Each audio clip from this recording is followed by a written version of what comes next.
presentation of the ISC TV.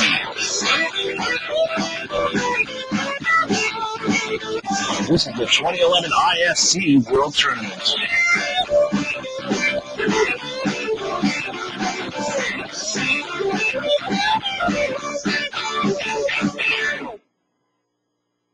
A very good evening, fastball fans. Welcome to Mildham Field at the Green Valley Sports Complex here in Moline, Illinois. Kyle Smith and Lance Wynn on ISC TV. Tonight, we've reached the pinnacle of the ISC season as we prepare to watch Game 133 of the World Tournament. Just 22 hours ago, Jarvis and Chicago, New York did battle, and Jarvis came out on top by a score of 3-2. They've been sitting all day long, getting ready for their chance to repeat as the world champs. As I bring in my broadcast partner, Lance Wynn. A very good evening, Lance, as we get set for the World Tournament title. Yes, Kyle, 133 games later, here we are. Jarvis Travelers, of course, the defending world champs, come in as the top-ranked team, and they've been methodical in moving through the bracket. They have capitalized on the opposition's miscues. They have made the most of their opportunities. And you talk about a formidable lineup, 1 through 9, they're world-class ball players. Absolutely. You go 1 through 9 on the Jarvis side, it's very simple. Everybody on a national team roster, you got to key off tonight, I think, on the top 2 hitters in the lineup, Enoch and Turkelson. They're going to set the table for the big boys behind them. Donnie Scott on the mound. The rise ball, it's got to pop, but it's got to be there for a strike. It's got to look good coming in and then explode out of the zone for him to have success. And with Donnie Scott, it always seems to look good coming in, but the end result is usually nothing but air. We look on the flip side, in the third-ranked Chicago, New York Gremlins came into the undefeated game with a 4-0 record, lost 3-2 to Jarvis last night, rebounded with a convincing 7-0 5-inning mercy rule of the Saskatoon Diamondbacks to advance here. I'll tell you, they came out, that was something to prove in that game. They went to work early and often. It didn't take very long. Ellsworth a bunt, Schultz a home run, Reese Casely the back-to-back shot, strengthening their lead 3-0. They made it 7-0 by day's end. As we will get set, it'll be, you have to look at, I think, tonight for Chicago, New York, it's Reese Casely and Patty Shannon. Andrew Kirkpatrick, where's the 5 innings? Put him. We'll head down to the lineup card and listen in on the player introductions.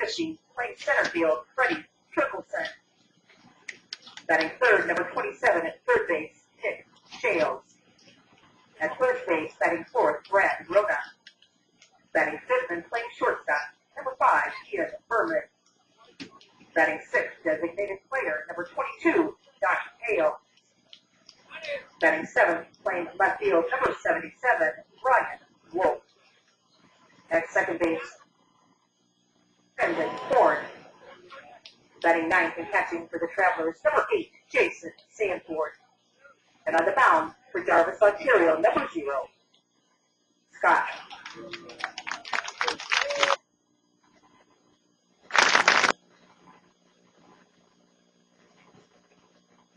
Your lineup. Leading off, playing right.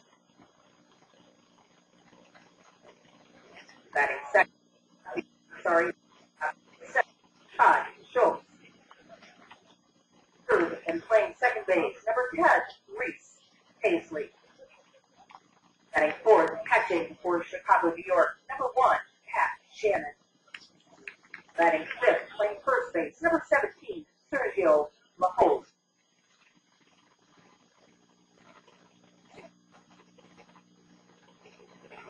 Batting seventh, designated player for Chicago, New York, number 33, Steve Malali. In center field, batting 8th, number 29, Brad Ezekiel. Batting 9th, playing left field, number 26, Derek Lukash. And on the mound for Chicago, New York, number 23, Andrew Kirkpatrick. Ladies and gentlemen, we are Jarvis, Ontario Travelers, under the Chicago, New York.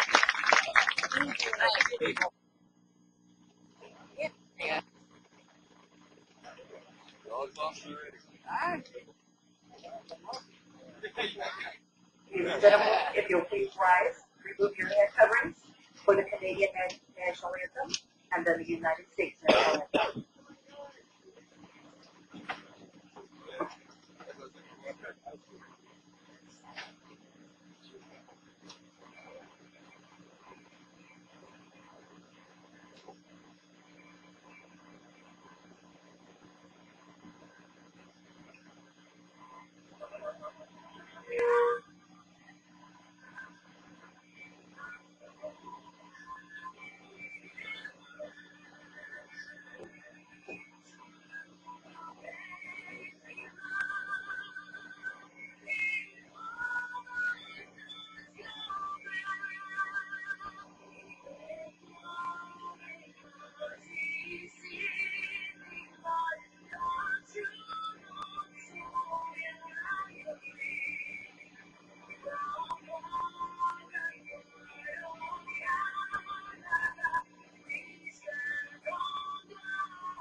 with the national anthems over, it's now time to get ready for the first pitch of the ISC World Tournament. It'll be Chicago, New York, taking on the Jarvis Travelers. Jarvis decked out in their championship blacks. Very reminiscent of a year ago here down in Midland. Chicago, New York go with their white uniforms. You saw them earlier today. Chicago, New York will be your home team. Jarvis, the visitors, to set the defensive lineup for the Chicago, New York Gremlins. My broadcast partner, Lance Wynn. Lance? Out in left field will be Derek Pukash. In center, Brad Ezekiel. Jeff Ellsworth will be out in left. In right, Travis Wilson will man the hot corner. Todd Schultz is the shortstop. Reese Casely is at second base. Sergio Lauz is at first base. Patty Shannon will do the catching. And big Andrew Kirkpatrick will be on the mound for those Chicago, New York Gremlins. For the defending world champs, the Jarvis Travelers, in the top half of the inning, the batting order, it looks as such. Leading off will be number 14, the right fielder, Benny Noka. The number 2 hitter, as he's been there all year long, number 50, Freddie Turkelson. Nick Shales bats third. Batting fourth, the big man from down under, the New Zealander, Brad Rona. Batting fifth, Ian Fairman. 6th hitter, Donnie Hale. Ryan Wolf will bat 7th. Brandon Horn bats 8th. And Jason Sanford in the 9 spot. Not batting, but pitching today, of course, the strong right arm of Donnie Scott. And Donnie Scott, of course, no stranger to big game competition. Andrew Kirkpatrick, his counterpart, again, international experience, world championship experience. These guys have been here before, and the fact that this is a rematch of last night's fabulous 3-2 Jarvis win in the undefeated game, Kyle, has the stage set for a rock-roaring time here at the championship game at the Green Valley Sports Complex here in Moline, Illinois. As we get set, Andrew Kirkpatrick is finished with his warm-ups as we will look out towards the big, tall lefty to come with the first pitch of game 133. It's now or never. The door comes a-knocking. Andrew Kirkpatrick, first pitch, fouled straight back. Lots of anticipation to this one. Great crowd on hand as they have been all week long here in Moline, Illinois. And right off the bat, Beninoka taking a big cut off the first pitch. Kirkpatrick inside, rip, grabbed by Wilson across the diamond. Good sharp play by Travis over on the hot corner as he takes care of business. 5-3. Great play by Travis Wilson there. A good job backhanding that hard hit shot. That's why they call it the hot corner. But to regain the balance and still get enough on that throw to get the speedy Anoka. That's why you got world-class ball players out here on the diamond tonight. So as Andrew Kirkpatrick, that tall, imposing figure, he'll come set, works, deals. Right there for strike one. Called by your home plate umpire, getting the nod tonight from the umpires-in-chief. Kevin Wallace working down at first base. Lou Davis, third base umpire, Greg McCallum. Right field umpire, Randy McLam. And working down on left field, Gary Johnson. Go with a 5-man crew, the nooks and crannies covered by the ISC World Tournament umpiring crew. Kirkpatrick inside and between the legs goes for a ball as Wallace jumps out of the way.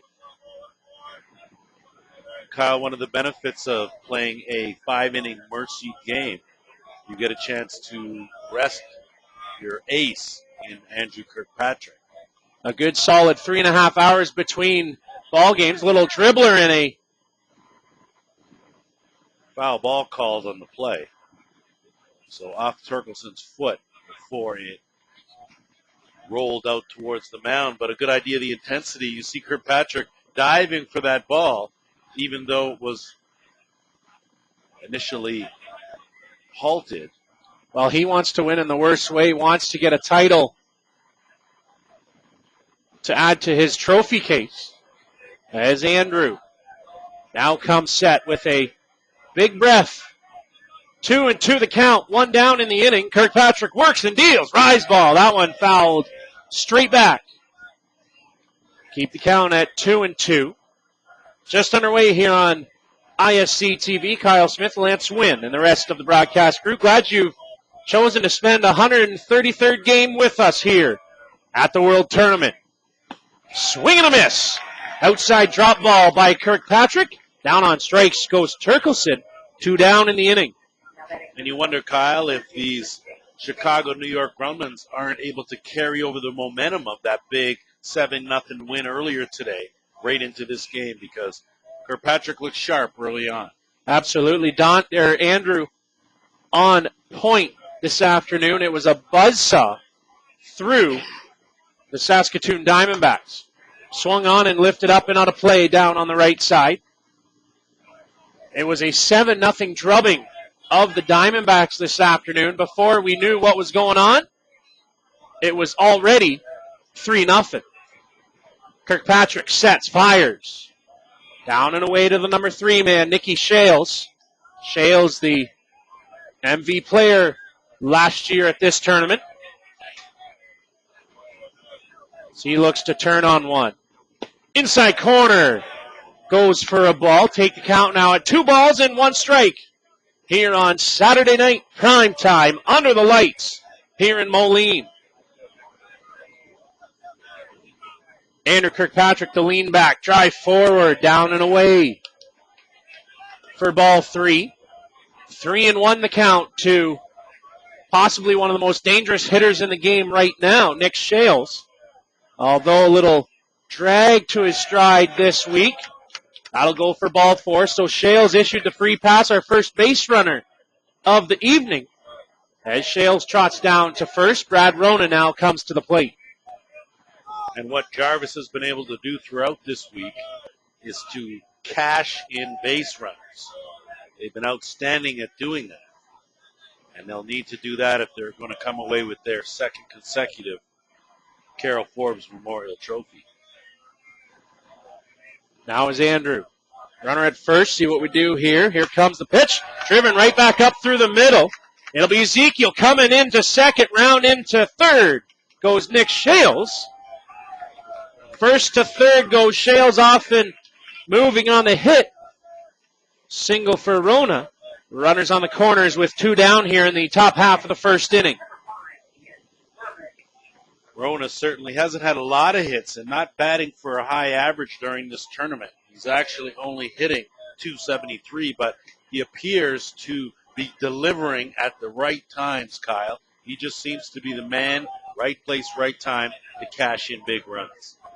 So runners on the corner, a big spot here for Kirkpatrick. Jarvis trying to push across a run here in the first. That little curve comes in for a strike.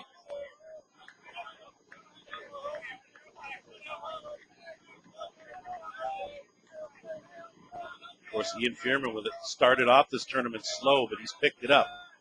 Come inside, that one away from Shannon. Here comes Shales, the toss, not in time. Shales under the ball, rolls away from Kirkpatrick. And allow Brad Rona to scamper into third base. So a wild pitch. Charge to Kirkpatrick. Allow that run to come in and score. And Rona all the way around to third. 1-0 in favor of the defending champs on championship Saturday night. We talked about them capitalizing and pushing those base runners across just like that. Jarvis Travelers lead this game 1-0. Count now 1 ball and 1 strike to Fairman. As Kirkpatrick comes set, fires that one. Little odd step by Andrews. He let go of that. He'll go for ball 2. Take the count now, 2 balls and 1. So 2-out rallies are tough early on in the game. Andrew dips and drives. Inside, swung on, fisted. High fly ball, easily played by Jeff Ellsworth. But the Jarvis Travelers, they push across 1 run here in the top half of the first inning. They do that by way of the walk and then the single. And a wild pitch. You're watching the championship game of the 2011 ISC World Tournament right here on ISC TV. When Ballpark Radio hits the road, there's only one choice when it comes to wireless internet service. That belongs to Rover, the leading provider of 3G and 4G wireless internet cards. Rover lets Ballpark Radio get online so that you don't miss a single pitch. Rover, a proud sponsor of BallparkRadio.com, and for more information, hit them up on their website at www.rover.com. So when you can't get to the ballpark, let Rover and Ballpark Radio bring the park to you. Welcome back as we continue our coverage here on ISC TV of the Fast Pitch World Championships. This is the championship final between the Jarvis Travelers and the Chicago New York Gremlins. And to set the defense for the defending champion Jarvis Travelers, take it away, Mr. Kyle Smith. For the Jarvis Travelers, it's Ryan Wolf out in left field, Freddie Turkelson, the Great Dane, in center. Benny Noka plays out in right field. Nick Shales plays 30, and Fairman, your shortstop, Brandon Horn, will play second. Brad Rona mans first base. Jason Sanford behind the plate. And the right strong arm of Donnie Scott on the mound for the Jarvis Travelers. And leading things off for the Chicago New York Gremlins, it'll be Jeff Ellsworth, the right fielder, followed by Todd Schultz and Reese Casely. Patty Shannon in the cleanup spot, where he usually is. Sergio Lahoz, he is batting in the 5 spot, followed by Travis Wilson, Steve Mullally, Brad Ezekiel, and Derek Pukash. So it'll be Jeff Ellsworth to start things off here, the home half of the first inning. The Travelers have pushed across a run in the top. So we'll see now in the previous losers bracket final. The Gremlins wasted no time putting up 2 runs immediately in their half of the first inning. Followed that up with another 3 runs and 2 runs after that. But this is a different story. Facing Donnie Scott. Last night it was a 3-2 ball game in favor of the Travelers. This time around, Gremlins looking for a bit of revenge, trailing 1-0. And Donnie Scott all over that outside corner, working on top. Fireballer has got a good up ball, a good drop ball, works both corners, and has a change. But his bread and butter pitch is that rise ball. The 0-1 pitch as he comes with a drop, misses out of the zone. Even the count now, 1 ball and 1 strike. Well, it was Ellsworth who put that bunt down in the loser bracket final. Got on to start the buzzsaw for the Gremlins. And a swing and a miss on a hard rise ball. And you talk about that pitch, Kyle, it just seems to start off like it's right in your wheelhouse. But by the time it gets to the plate, it's somewhere up around your eyes. Just a bit outside. Donnie Scott fishing for that outside part of the plate. Yeah, you're absolutely right, Lance. That rise ball just has so much explosive action on it. Coming in looks so good. And as it gets to the plate, it just bounces up and out of the zone. So the 2-2 pitch. The rise ball had a notion, did Ellsworth, but didn't chase.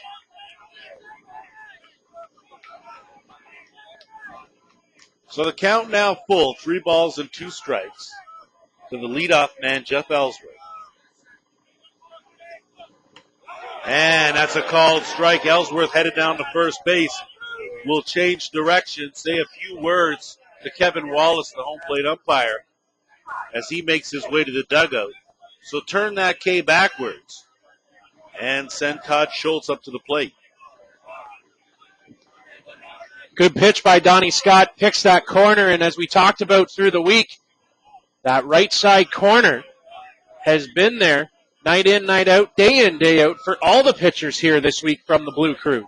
Well, you have Donnie Scott, and he's working on the count as that one is flared, but settling under it is the second baseman, Brandon Horn. He hauls it in for the out. Well, you know, you sit back and you go up there against Donnie Scott. He's working on top, and you've got 2 strikes on you, and you're thinking to yourself, well, he's going to come with that rise ball, so don't chase the rise ball. And instead, he throws you a drop on the outside corner, and there's just not a whole lot you're able to do with it. So Reese Casely will step in. He homered earlier today, playing both ends, meaning offense and defense today. Of course, a world-class second baseman as he takes a look at a called ball. Don Scott obviously familiar with Casely. Both pitchers familiar with both teams. And that one is driven out to right field for a base hit. So Reese Casely is on with a single. And that will bring up the hard swinging Pat Shannon.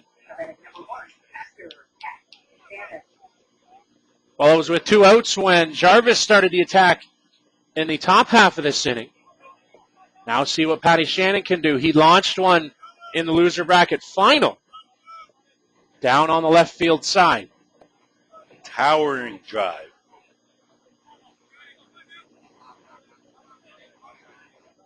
That may have brought rain. Fortunately, it did not.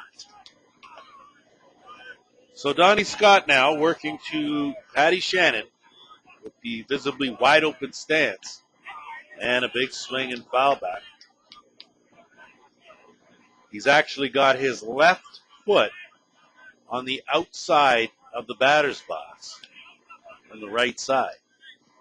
So that gives you an indication of how open that stance is. I'm sure you can see it on your screen. You're wondering, what exactly is that guy doing? Well, don't wonder, because he's a world-class hitter. The 0-1 pitch. Rise ball, doesn't chase.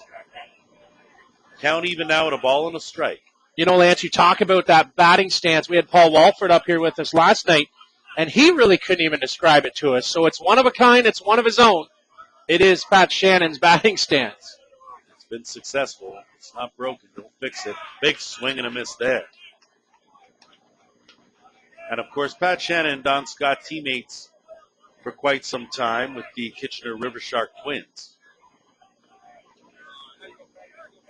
So no real surprises here. No need for the scouting report. And missing outside. So the count's even at 2 balls and 2 strikes. There are 2 away. Runner on first base. We are in the bottom of the first inning. Jarvis Travelers leading the Chicago New York Gremlins 1-0. Gremlins looking for some 2-out magic here. And a rise ball. Shannon doesn't chase. So a good job by Patty Shannon to be disciplined at the plate and not go after that rise ball that looks so tempting. But he has run the count full at 3 balls and 2 strikes. And a swing and a foul just down the right field line, but out of play. Good effort from Ben Inoka to try and get over there in time. Chances are if he can't track it down, it can't be tracked down.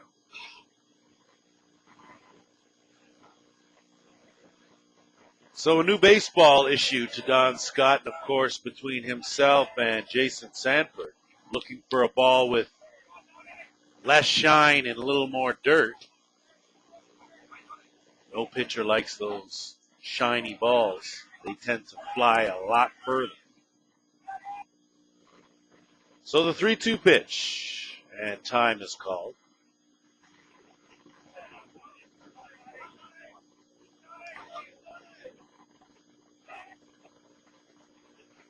So the 3-2 pitch from Donnie Scott, and it's down the third base line. Appears to have gone off Patty Shannon's foot. No call, though, from home plate umpire Kevin Wallace. And as futile as that argument will be, it won't change anything. So score that one. 5-3. And a single is squandered as there will be a conference. So no runs off 1 hit, no errors, 1 man left aboard. And as we move to the top of the second inning, it is the Travelers 1 and the Gremlins no score. The AAU tournament is held each and every year on the third weekend in January at the ESPN Wide World of Sports Complex in Orlando, Florida. The AAU tournament features teams from U.S., Canada, all across the Caribbean, as well as South and Central America. For a terrific basketball experience, make sure you contact Alex Linares through an AAU tournament website at aausports.org. Thank you to the AAU tournament for their generous sponsorship. Back here on Mildhan Field, diamond number 5 in the go-around. Kyle Smith, Lance Wynn on ISC TV. We're glad you've joined us tonight as we'll bring you game 133 of the World Tournament, otherwise known as the championship game between Chicago, New York and the Jarvis Travelers. People still talking about that last play off of Patty Shannon's foot, or was it? Goes down as a 5-3 putout of Pat. As we come to the 6-hitter, Donnie Hale in the order. 6, 7, 8 men will come to the plate. As Donnie Hale will lead things off, the designated player. And you know, Kyle, that's a tough call. You, of course, have spent plenty of time behind the dish there. So to be able to call that, you, of course, aren't able to see over the catcher to see the batter's foot. It's hard for any of the other umpires. They're still at a distance and can't see that. Well, it's tough because when his foot strides, the ball goes down, whether it ricochets off his foot and goes out, or it goes off the dirt and out. Just the way it looked, how it went out off of the ground, it really didn't come across to me as possibly going off a foot. So whether that's right or wrong, the Blue Crew on the diamond, they rule it as a no-touch and the 5-3 putout as Hale now awaits. That one flared up and to the backstop. Between the innings, while you were away, Kelly McGiffin was bending the ear of the home plate umpire, Kevin Wallace, trying to make his point be known. As Andrew Kirkpatrick now sets and fires. Rise ball right onto the glove of Travis Wilson, who sprawls across. Donnie Hale going to go halfway, now comes back. That throw almost getting Donnie. Just a little too far up the line. So put Hale out at first base. Good strong throw from the left fielder, Derek Pukash. You talk about swinging a hot stick. That Donnie Hale, I tell you, he's batting .500 coming into this game. He's 5 for 10, and he continues to hit the ball hard with a solid single to left field. Make that 6 for 11 now as Hale stands at first and Ryan Wolf comes to the plate, called for a strike. Talking to Ryan the other night after on his day off, Ryan coming to the ballpark, talking with him about how his knees felt, was feeling pretty good. And for the most part, it's just more or less the stopping that still kind of lingers. But getting up to top speed and being able to run around the base is not so much of a concern for Ryan as he back into the fold of the Travelers. Andrew swung on, high fly ball. Ryan will slam the bat down as he missed his opportunity. Pukash takes charge and makes the grab for the first out of the inning. And Kyle, we talked about momentum and whether or not Chicago, New York was going to be able to carry it over from their big win earlier. Now, the question remains here is, as this game goes on, the more and more opportunities they have that are squandered, or whether or not Jarvis capitalizes, these Travelers can take away that momentum quickly, possibly with a run here in this inning. Chance to be had as that one comes on the inside edge for ball one. Horn takes all the way. Donnie Hale, the man at first base, had that leadoff single for Chicago, New York. As we play now in the top of the second inning, Kirkpatrick works, deals. There goes the runner, a foul off on the right side. We'll get a piece of Sanford in the on-deck circle. So a little hit and run for the Jarvis Travelers. Very aggressive on the base pass. And again, similar to the philosophy that the Gremlins had going into the earlier game, where they were going to make a statement early and often. these Travelers appear to be coming here fired up and ready to go as well. 1-1 pitch. Inside, foul that one off. Little check swing and even possibly off the butt of the bat. Either way, goes for a 1-2 count now. Advantage Kirkpatrick. Trailing by a score of 1-0, the Travelers try to tack on another one with a runner at first base. Andrew sets and fires. Swing and a miss on an inside drop ball. Horn down on strikes. 2 down in the inning. And Jason Sanford now will come to the plate. Be a good momentum swing here if Kirkpatrick can come away unscathed here in this inning. Keep Donnie Hale at first base and not allow him into scoring position. And then get Sanford. Andrew comes and fires into the dirt.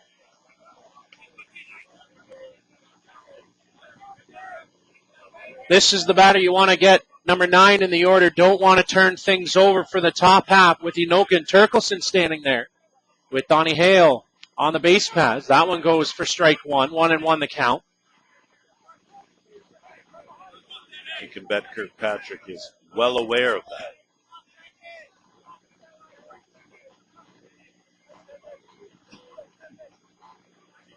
Andrew looks in. Comes with it. Rise. Fouled up and stays in play. Run the count now. 1-2.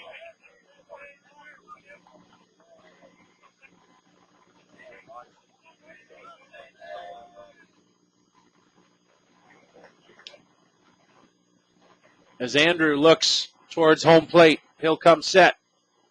High bouncer. Fair ball. Shannon out and with it in time at first base. So a 2-3 put out will end the inning. Leave one man stranded. No runs. A hit and a man left. We head to the bottom of the second inning right here on ISC TV. There are bats, and then there are combats. Constructed with the state-of-the-art composite materials, combats provide power, the performance, and the fuel that you're looking for. Combats. Players. 5 players. Find us on the web at combatsportsgroup.com. Thank you, Combat Sports, for their generous sponsorship of the broadcast program. Welcome back as we continue to roll through our coverage here on ISC TV of the 2011 World ISC Fast Pitch Championships from Moline, Illinois. Lance Wynn, Kyle Smith. Thanks for tuning in, of course, and catching all the action as the world's best on display here, fighting for the right to be world champions as the Jarvis Travelers lead the Chicago, New York Gremlins 1-0. Due up for the Gremlins here in the second will be Sergio Laoz, Travis Wilson, and Steve Mullally. Interesting to see a good hold there. They finally, despite a single from Donnie Hale, he was stranded at first. Kirkpatrick able to get out of that, hitting unscathed. We'll see if that momentum can carry over, and these Gremlins can find a way to get a little something off Don Scott. Rise ball missing upstairs. Last night, their runs came via a 2-run home run. Donnie Scott was extremely stingy in that one, as he has been throughout the tournament. Has yet to lose a game. Travelers undefeated right now with a 5-0 record, nibbling on that outside corner, but no one biting, including home plate umpire Kevin Wallace. So 2 balls and no strike to count.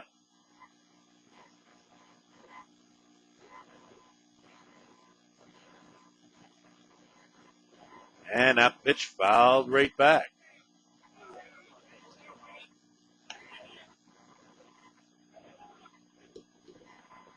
So Don Scott working hard now.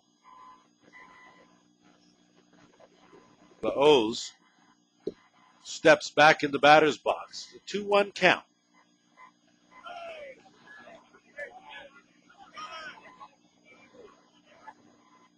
And that pitch is poured in there for a strike, even a count at 2 balls and 2 strikes. A perfect day or night for fastball. The 2-2 pitch. And a big swing and a miss. So down goes Laos. Strikeout victim number 2. And in steps Travis Wilson, the third baseman. And it's that bread and butter pitch by Donnie Scott, that high rise coming in to the left-handed hitter Laos. And he retires him. So 1 down in the inning now as Wilson will come to the plate. And that one's line, a sharp hit ball over to Brandon Horn. Great hands as he had to reach back on the play. All glove there. Made a fine defensive play to retire Travis Wilson for the second out of the inning. Nice play by Brandon, just stayed with it, watched it right into the glove. Bright future for a rising star in Canada. Initially going to his right, had to put on the brakes, reach back to his left side. Still able to handle that tough hop because that ball was hit hard. And now it's Steve Malalia with a big swing and a miss.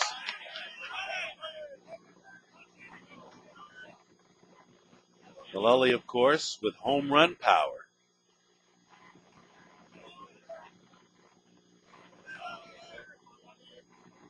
And I'm sure Donnie Scott is aware of that.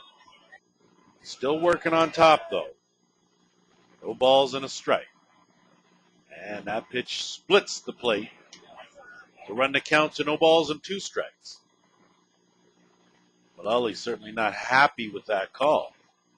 Continues to chirp at Kevin Wallace, home plate umpire. But as you know, Kyle, that will never change the call. It may not get you the next call. Well, and the one thing it does, it puts you in the wrong state of mind to come back into the box. That's why Mullally wisely takes a few extra seconds.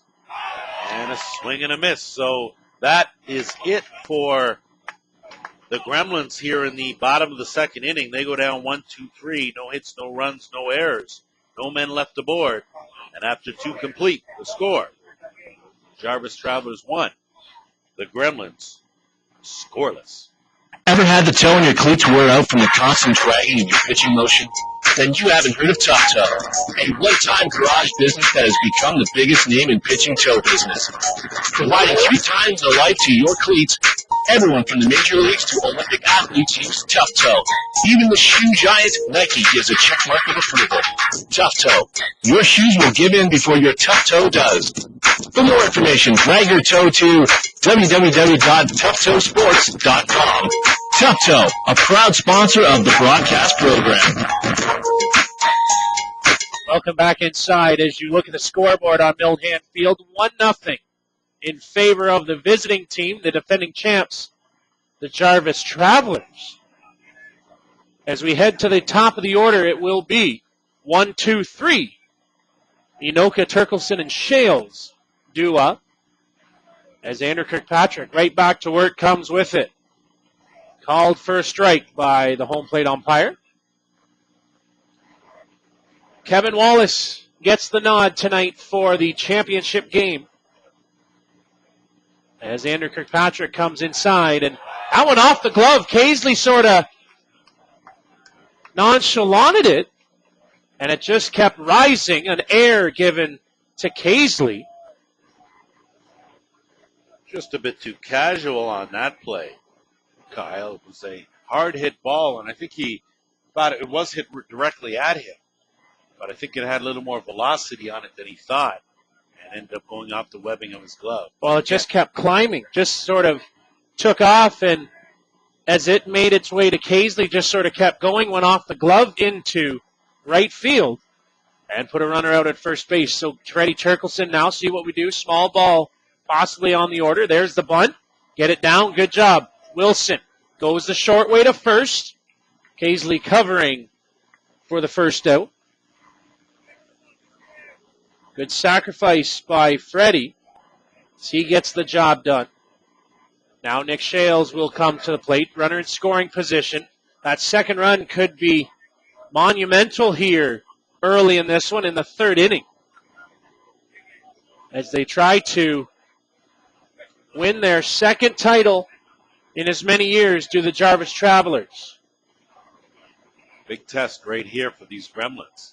Try to keep Jarvis from pushing that lead to 2. Kirkpatrick, inside corner for a strike. Shales turns away. Doesn't agree with it. That inside corner, it seems, to the right-handers. Everybody not in agreement. Shales and Mullally, at least. Rona in the on-deck circle. Kirkpatrick swung on. Played by Schultz across the diamond. Keep the runner at second, as it's right in front of Inoka. So nice play by Todd Schultz with Inoka right on his heels. Schultz made that play look easy, Kyle. That ball was hit almost up the middle. He ranged nicely to his left. Played that tough hop and a good hard throw over to first base, all the while keeping that eye on the speedy Ben Inoka at second. So now Brad Rona will come to the plate. On second is Inoka. Little rise by Kirkpatrick. Will miss for ball 1. Seems like Brad Rona is up with runners in scoring position on the regular. Certainly throughout these last 8 days on the diamond. Andrew fouls that one off. Does Rona. 1-1 the count with 2 down. Top half of the third inning, 1-0 in favor of the visiting Jarvis Travelers, wearing their black tops. Haven't seen these all week. Last time we saw them, Midland, Michigan. Kirkpatrick, rise. Ball 2. It was Rona's single way back in the first that cashed Shales for the game's only run. As Andrew looks in, comes with it. Off the corner, ball 3, 3-1 the count. As time's called now, Patty Shannon going to talk it over with his left-handed pitcher.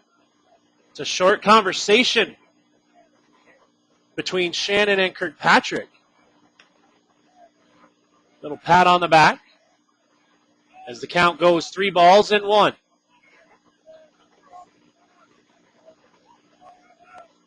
Andrew works, steals inside and goes for ball 4. So a free pass issued to Rona as Fairman comes to the plate. So the air to Casely puts Inoka on. Sacrifice 5-4 by Turkelson gives Inoka 60 feet. A ground out to the shortstop, Schultz. And now the free pass to Brad Rona. Andrew Kirkpatrick certainly not helping his own cause. As Andrew swing and a miss on that inside drop ball.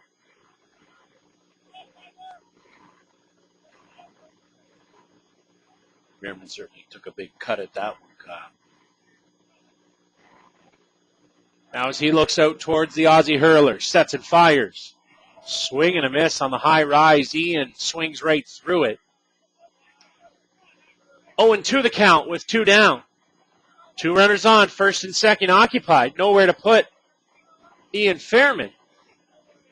See if Kirkpatrick continues to pound him in tight. Ian can turn on one just as fast as it comes in. Outside they go. Called for strike 3. Fairman caught looking. Down on strikes he goes. No runs. No hits. 2 men left. Bottom of the third up next right here on ISC TV. For all your team uniform and equipment needs, fastball, slow pitching hockey. For players and teams, make sure you visit Corbett Source for Sports on South Service Road in Oakville, Ontario. There's lots of deals to be had on all kinds of equipment. Thank you to Paul Hurd and Corbett Source for Sports for their generous sponsorship of the broadcast program. Welcome back to the Green Valley Sports Complex as we head to the bottom of the third inning. The Jarvis Travelers leading the Chicago New York Gremlins 1-0. Due up for the Gremlins here in the third will be Brad Ezekiel, Derek Pukash, then back up to the top of the shop to Jeff Ellsworth. So despite it being just the third inning, now is probably a good time for these Gremlins to scratch out a run. Don Scott tends to get strong and stay strong throughout his 7 innings of work. Of course, the same could be said for Andrew Kirkpatrick, but he has already logged 5 innings today. So Brad Ezekiel will lead things off. This his first look at Donnie Scott today. Donnie Scott, the pitcher of record yesterday, to run his record to 5-0. And that ball's lifted to left field and racing over, and a good attempt, though, from Nick Shales and Ryan Wolf, but to no avail as that ball goes out of play. Always nice to see Ryan Wolf back in the diamond after successful double knee surgery. Still able to play at a very high level. And of course, mobility-wise, going forward and backwards, not a problem. It's just the side to side that is a bit leery about, and understandably so. So in the hole, no balls and a strike is Brad Ezekiel. That pitch bounced in there, so falling behind 2-0 is Don Scott. Donnie Scott has logged all but 2 innings this week. He is the workhorse. It was Andrew Phibbs with an inning. Of course, you know Adam Folkart went 1 and couldn't go anymore. Bunt attempt, laid down, but foul. So back to the box goes Ezekiel. It's been Donnie Scott and his right arm this week, other than those 2 innings like you talked about, Lance. And what a luxury for Steve Kuzer and company to have Donnie in your back pocket when your ace of the staff goes down. Donnie very capable of carrying the workload through a world tournament, and he's shown just that. And Donnie Scott certainly has carried the workload. His team, though, has provided him with offense, and down goes Ezekiel. No protest there. So Ezekiel is strikeout victim number 4, and in steps the left fielder, Derek Pukash, who has spent plenty of time all over the diamond this week, played a number of different positions.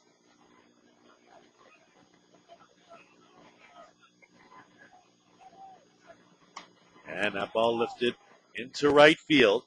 Under it and hauling it in is Beninoka for the second out. So back to the top of the shop we go with Jeff Ellsworth. He was caught looking in the first.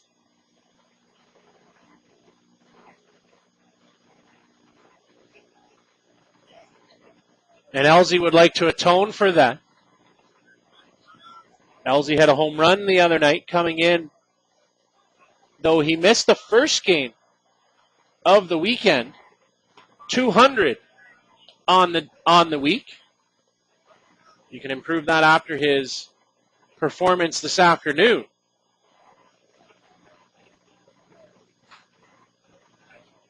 Well, he takes a look at a called strike, so he's behind 0-1 to Don Scott.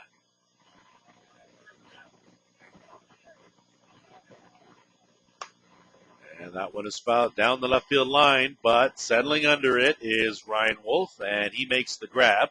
And that will do it for the Gremlins in the third. 1, 2, 3 they go. No runs, no hits, nobody left aboard. And through 3 complete, the Travelers still leading the Gremlins 1-0. For all your packaging needs, you need StockPack. Based in Ashland, Ohio, StockPack is your international one-stop provider for innovative ideas and core packaging solutions. Make sure you visit StockPackStore.com for a list of products and services. StockPack, the source for all your packaging needs. We thank Chad Honaker and StockPack for their generous sponsorship of the broadcast program. Back here on ISC TV, Kyle Smith, Lance Wynn, with you for the championship game between the Chicago New York Gremlins and the Jarvis Travelers. Game 133 of the tournament, down to the last one of the week. First pitch he sees to Schultz, across the diamond in time to retire Donnie Hale, 6-3. And even when Donnie Hale gets out, he still hits the ball hard. On their way to the championship game, the Jarvis Travelers have taken out the Duncan Outlaws, the Mitchell Mets, the Minnesota Angels, Alba Incorporated, and Chicago, New York last night, as they have rolled through very efficiently in the bracket. That one falls in for a strike.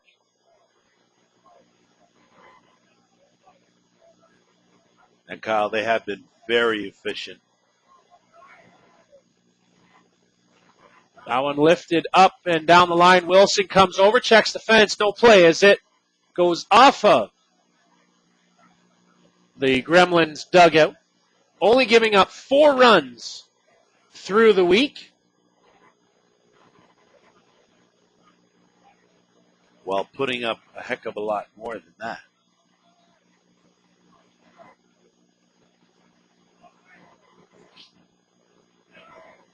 .36 for the Jarvis Travelers as that one's down and away.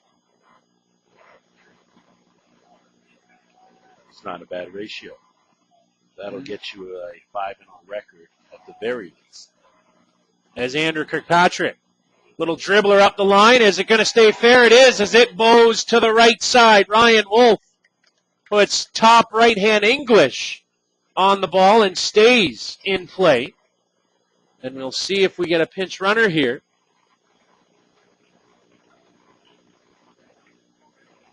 Not exactly the hard-hit single that Wolfie is used to.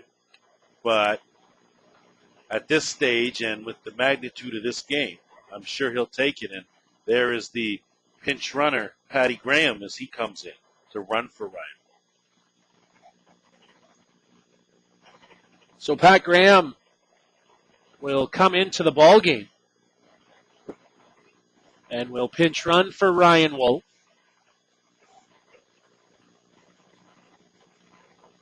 We will see if Patty stays in the game. He did last night defensively, as he wanted out to left field after running. Wolf a fly out and now the single. That one falls below the knees to Brandon Horn for ball 1.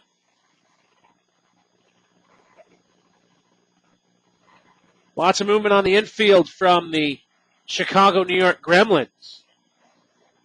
As Kirkpatrick, that step back, comes with it. Swung on a bouncer over the hose and into right field, around to third. Now stopping up, now coming into third, sliding is Pat Graham. So runners on the corners now with one down. Brandon Horn, that high hopper, out into right field. Puts him at first, and Patty Graham goes coast to coast and in scoring position.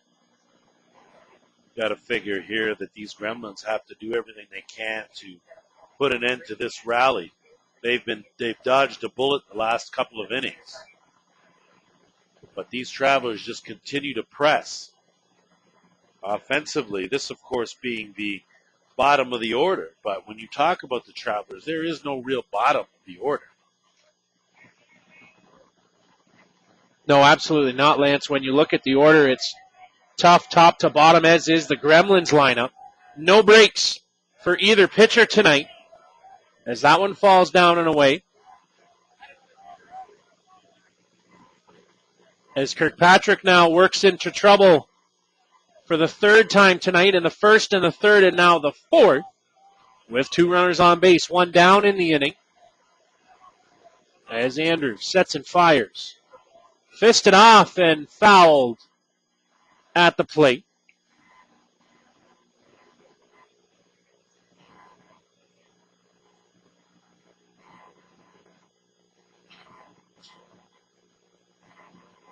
As Sanford will come back to the plate to do it all over again. The 1-1 count on Jason.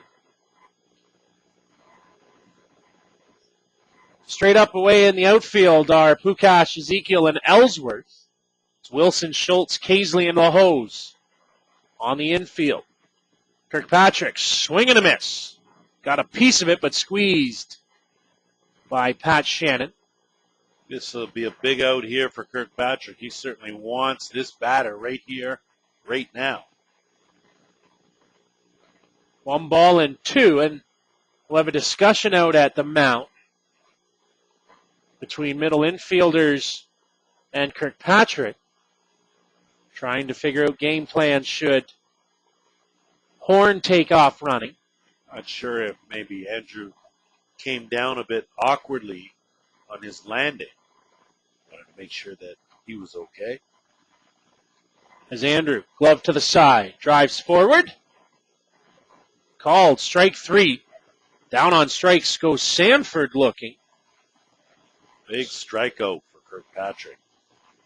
Absolutely a very big one with runners on the corners, 1 down.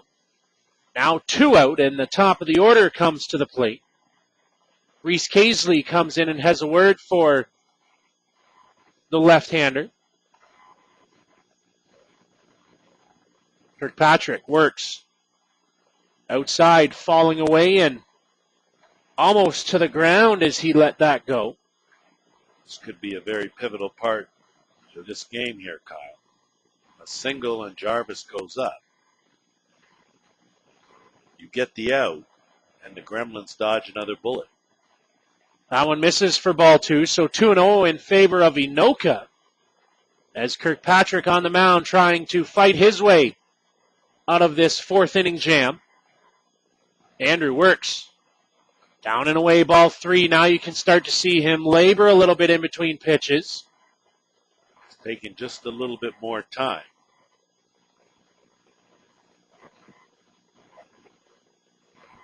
Than he was at the beginning. Andrew just misses on the outside edge for ball 4.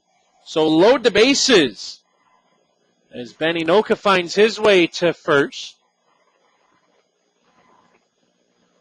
And Kelly McGiffin going to come down and talk with the home plate umpire, Kevin Wallace, wanting to check on his Australian hurler. So an injury visit just to make sure that Andrew's okay.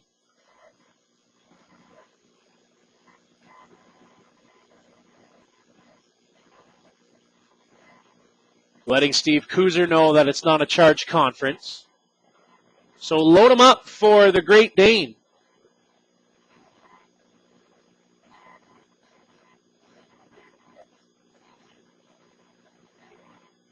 Big opportunity here for Freddie Turkelson. Blow this game wide open here with a hit. Comes inside and misses. Brian Newton warming up down the left field line. In between diamonds 5 and 8 here at the fourplex. As Kirkpatrick misses again for ball 2. 2-0 the count. Time is called, and Pat Shannon wanting to go out. Not happy with Kirkpatrick's performance as of late, so wants to settle down the Australian pitcher. It's clear that Patty Shannon has seen something he's not particularly fond of.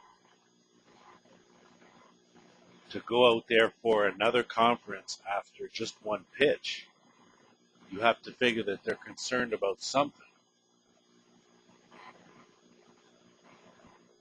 Newton is warming, but there doesn't look to be any urgency to it. As Andrew comes with it. That one falls in for strike one. 2-1 the count.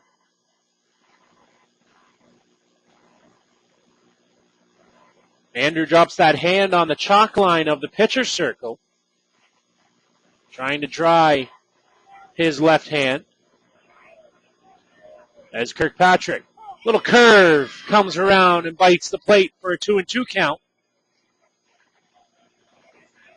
2 down in the inning, a big bullet here for Turkelson coming up. Whether it nicks him or they dodge it or they take it full on. Kirkpatrick fisted off. That'll fall in for a base hit. 2 runs going to come around and score. As coming in, Pukash picks it up and cash those 2 runs. Turkelson, an RBI double, and make it a 3-0 ball game. Oh, you talk about capitalizing. That's what these Travelers have done all week. They get a base runner. They usually push him across. And you had to figure Kirkpatrick had dodged just too many bullets in the previous 2 innings. It was just a matter of time before those Travelers put up a couple more runs. So that will bring the night to a conclusion for Andrew Kirkpatrick. Is very upset with himself as he heads off.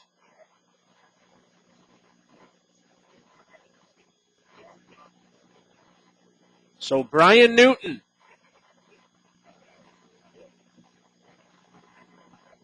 will be the man that comes on in relief for Andrew Kirkpatrick.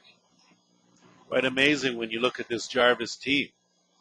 Just when you thought that this was going to be a very tight, evenly matched game, they get a couple base runners, load up the bases, and get a big hit from Freddie Turkelson. And, of course, if that isn't enough, you've still got runners on second and third with 2 away, but the hot-hitting Nick Shales will be stepping in. So a chance for Jarvis to do more damage here. They already lead 3-0. And still not out of trouble by any means, Lance. Still runners in scoring position in Turkelson and Inoka as the top 2 men stand on second and third.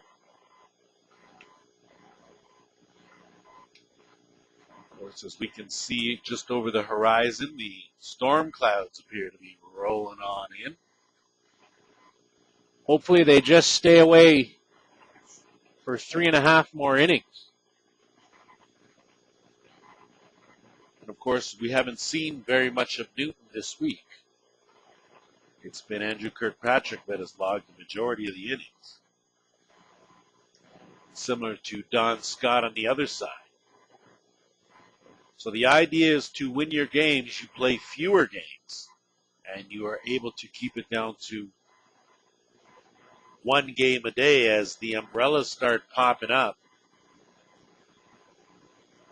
So all week, we've managed to dodge the raindrops. Unfortunately, it appears that it's going to come. And it's going to come in game 133.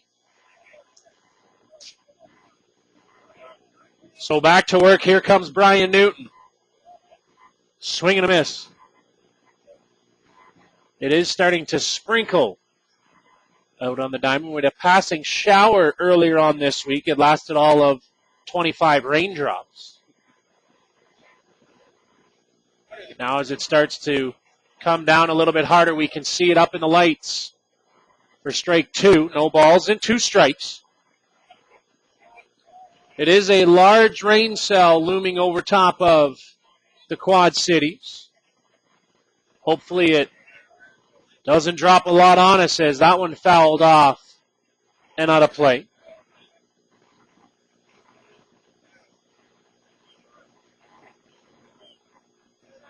Few people starting to scatter down at diamond level as Brian Newton fisted out and into center field. Picked up cleanly by Ezekiel. The throw to the plate, not in time, as Turkelson slides in safely and make it a 5-0 ball game. Boy, they sure can hit the ball, Kyle, and they sure can capitalize, and that's what the Jarvis Travelers have been doing, and no different in this championship game as they take a commanding lead here with another RBI double or single, courtesy Nick Shales. As the rain continues to fall here, 5-0 in the top half of the fourth inning. Of course, everyone realizing that need 5 to make her complete. The goal is always 7, but when weather becomes a factor, you look to 5. And obviously the Travelers not worrying about the rain. They want to go out there and get the job done. Ryan Newton just misses outside.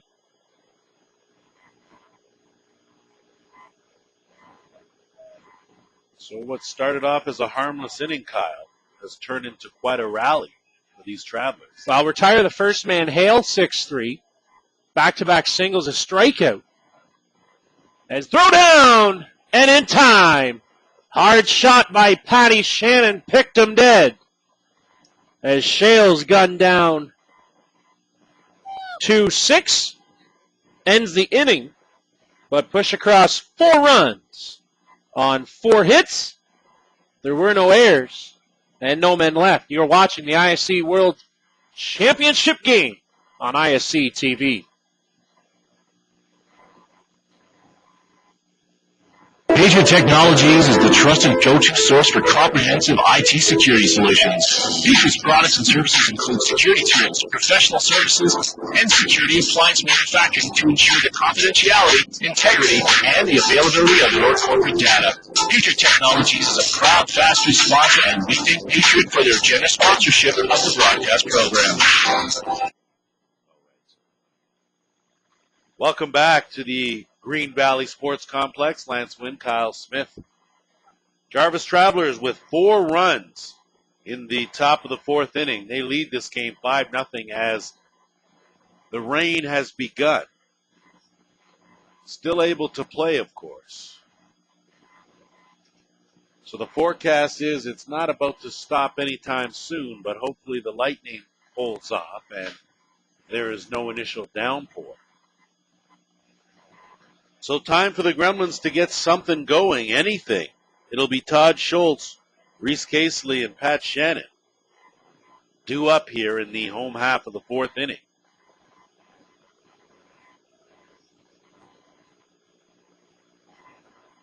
John Scott work it and missing with a rise ball.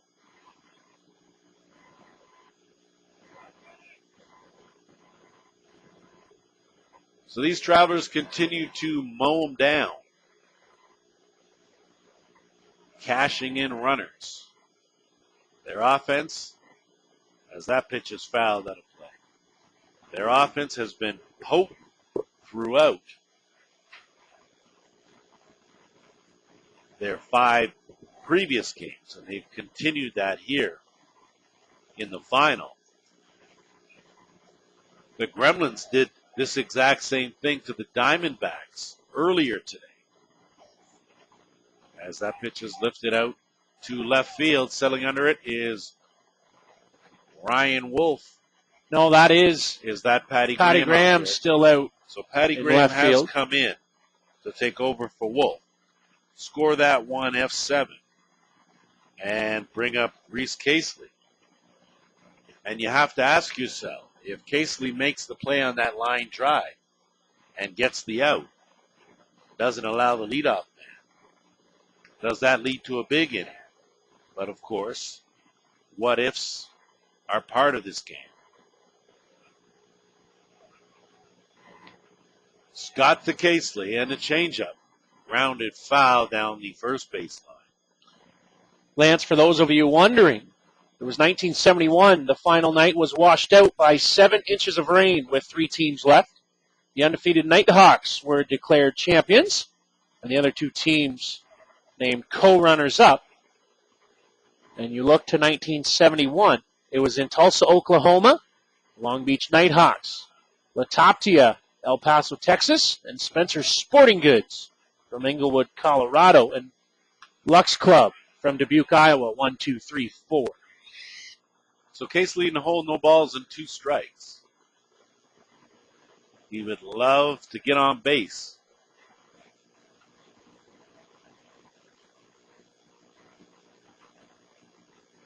Five strikeouts so far for Don Scott as he nibbles on that corner, but to no avail. So a ball and 2 strikes to Casely. And at this stage, you allow teams extra outs, and they make you pay. And that's what the Travelers have done. Missing on the rise ball. So the count even now at 2 balls and 2 strikes. The other time they had rain on championship day, Fargo in 04. They were midway through the game and a 2-hour rain delay took place. But it looks as though the rain has subsided as Jerry Betts, our cameraman, has taken down his umbrella. Another single up the middle, courtesy Casely, so he bounces back his second hit of the game. And that will bring up Pat Shannon with 1 away. We've seen pinch runners in this situation for Casely. We'll see what happens this time. Nothing from Greg Leather as he talks it over with Kelly McGiffin. So, of course, now with the moisture in the air and the rain falling, the ball will get wet a lot more often, that making it tougher to hold on to. So Don Scott up against Pat Shannon. And a swing and a ball foul down the field line. A play. Can sometimes get distracted by the mammoth effort from Patty Shannon, in which is he goes after pitches. He clearly gets a good look and certainly doesn't get cheated. So a runner on. Trailing 5-0 are the Gremlins. We are in the bottom of the 4th inning. Championship Saturday. It all comes down to this game here. And missing inside is Don Scott. So the count even now at a ball and a strike.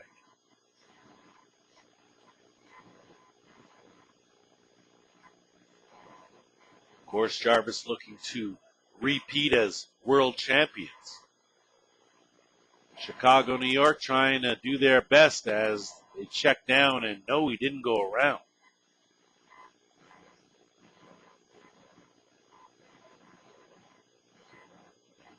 Give credit to Pat Shannon. As hard as he swings, able to hold back on that.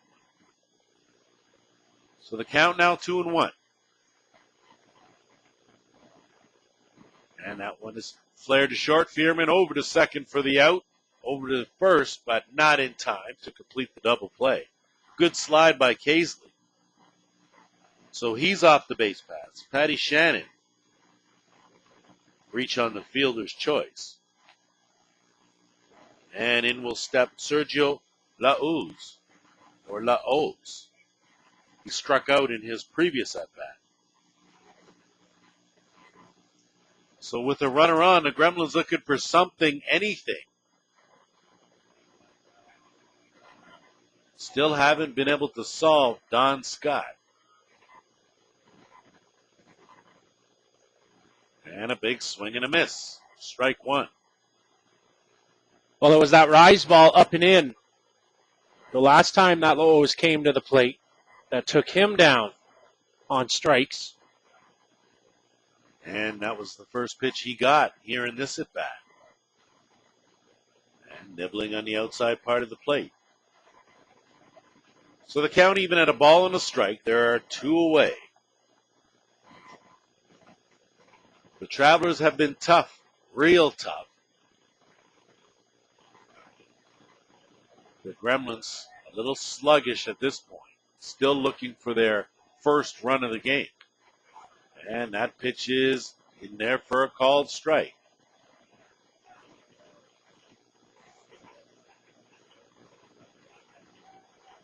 Dimensions the umpiring crew. Top notch, of course, with Kevin Wallace doing the home plate. Lou Davis is on first. Greg McCallum's at third. Randy McLam is in right as the runner goes, and in there safely is Pat Shannon with a stolen base. And Gary Johnson is out in left field. So a five-man crew to work the game, the championship final.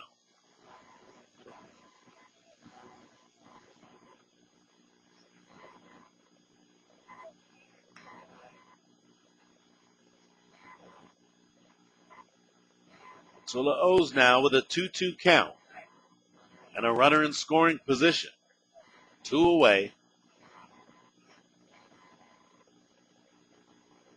And that one is driven out to left field.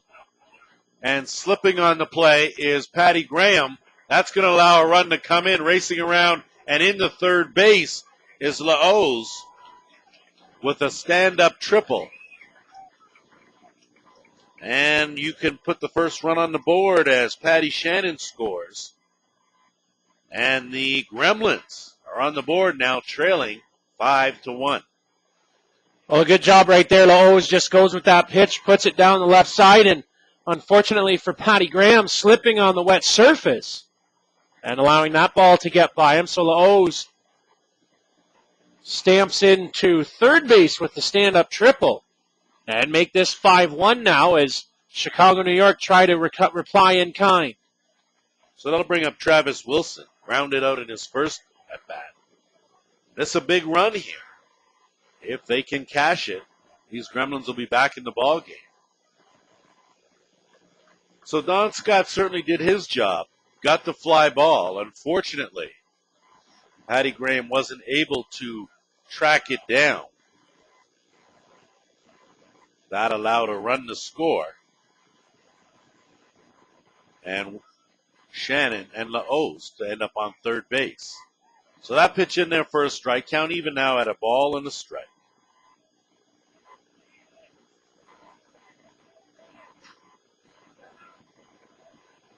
Don Scott sets the 1-1 pitch. And that one's driven up the middle for a base hit. So another run comes in to score as Wilson delivers. So that miscue hurts the Travelers. 2 runs now in the score. And it's a 5-2 ball game. Good job by Travis Wilson, the veteran hitter of the New Zealand Black Sox. Rips that right back up the middle. And draw now within striking distance. Only trailing by 3 now. More manageable lead to handle as you go through the next few innings. Well, you do that chip, bang theory, Kyle. You can just chip away at the lead and then maybe get a big one in the later innings. Take that lead for good is the idea. Easier said than done, of course, against the top-ranked Travelers. So it'll be Steve Mullally now, the designated player. Struck out in the second inning. Looking to keep this inning alive.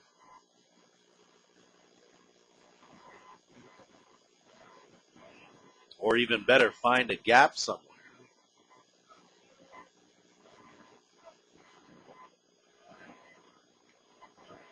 The rain light, but still around. The 1-0 pitch. And that one's driven, scooped up by Nick Shales at third base and over to first for the out. So finally out of the inning is Don Scott. That will do it for the Gremlins in the bottom of the 4th inning. But not until they strike with 2 runs off 3 hits, 1 man left aboard. As we go to the top of the 5th, it's the Jarvis Travelers 5, New York Gremlins 2. At First Ontario Credit Union, you can manage your money the way you want with convenient and flexible plans. Membership has its privileges. Learn more about the benefits of becoming a First Ontario member, everyday banking, loans and mortgages, investments and protection. Become a member of one of 23 locations in Southern Ontario before it's too late. For more information, visit us on the web at thinkfirstnow.com. Because where you put your money does matter. Thank you to Kelly McGriffin and First Ontario Credit Union for their generous sponsorship of the broadcast program. Back here on ISC TV, as you see Jerry Betts waving and shaking the rain off, we'll bring in Jim Flanagan down on the sidelines. Jim? You wonder if the innings are not taking their toll on Donnie Scott, looking visibly fatigued in the tail end of that last inning. Down on the right sideline, Andrew Phibbs up and throwing, appears to be ready to go.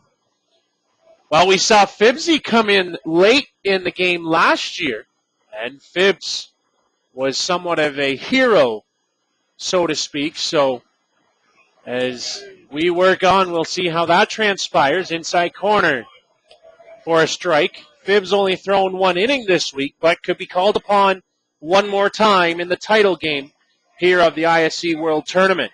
What a story that would be if it were to develop here for Andrew Phibbs. That rise ball misses up and outside for ball one. 1-1 the count. Brian Newton on in relief from Andrew Kirkpatrick. As Kirkpatrick ran into trouble and was pulled last inning. Ball's in for a strike, 1-2 the count. 5-2 up on the scoreboard as we play in the top half of the fifth inning. Cut that lead a little bit, did the Gremlins. Called for strike three, and Rona just walks off with nothing to say, caught looking. So one down in the inning. First time they've managed to get Brad Rona out today. He's been on the base pass twice already. So a good out for Brian Newton, now on in relief and working just his second game. Nudie, that rise, good pop, good velocity out of the zone for ball one.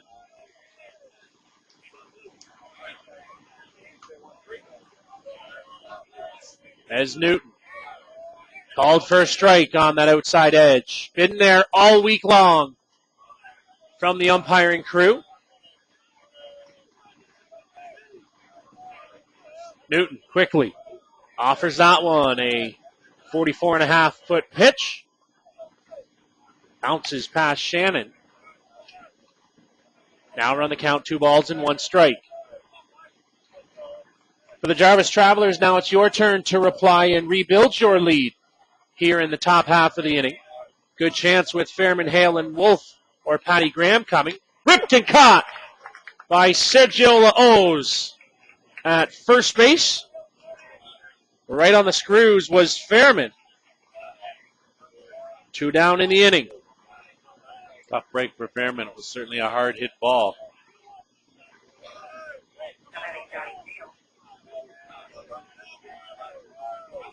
Newton right there for a called strike.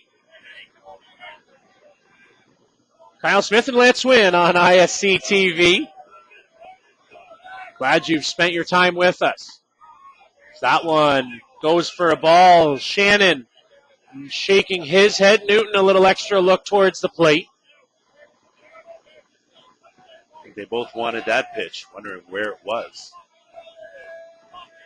Game of inches here as we proceed through the mid part of the ball game. Called for a strike as that off speed drops down. 1 ball and 2 the count. 2 out in the inning. And a visible, certainly a noticeable groan from Donnie Hale on that pitch.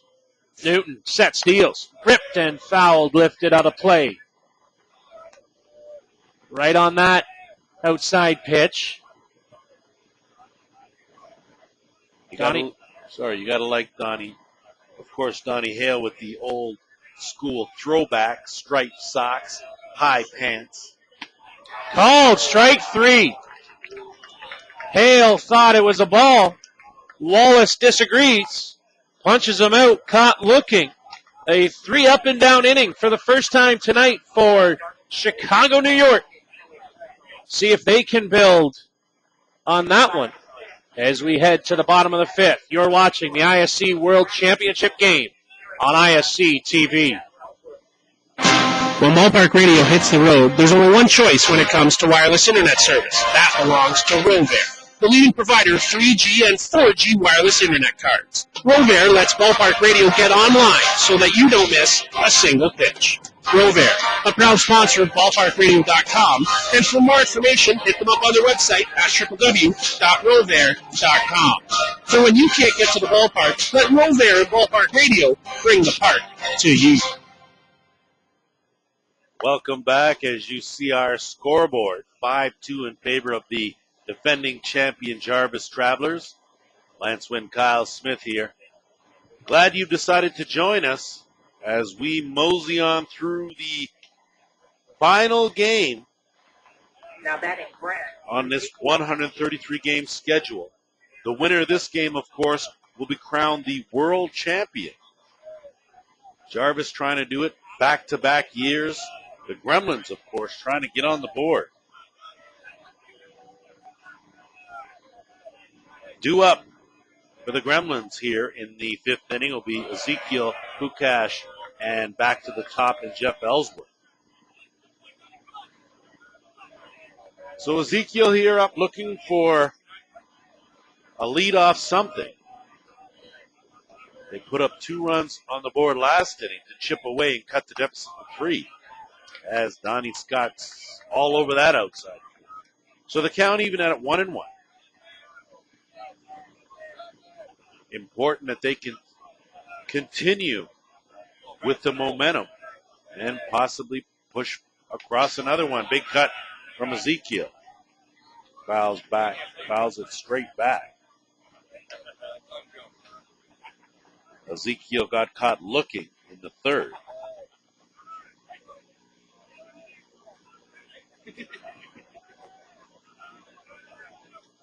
So the count 1-2. Ezekiel leading off this bottom of the fifth. And that pitch is lifted to left field, but settling under it is Pat Graham. No slip slide in there as he records the out. Down goes Ezekiel. But good pitch selection by Brad Ezekiel, taking that pitch and driving it towards left field. Just got a little too much under it to give it lots of lift down the line. So right on these offerings from Donnie Scott was Brad Ezekiel. Now Derek Kukash, who had a home run this afternoon. Sure he would love one tonight. We'll go with that one. And a big swing and a miss. Chicago, New York on their way to the championship game, defeated the Elmira Expos, took out the K-Dub Cubs, wandered through Pueblo, beat the California A's, took a loss to the Jarvis Travelers last night, and defeated Saskatoon earlier today.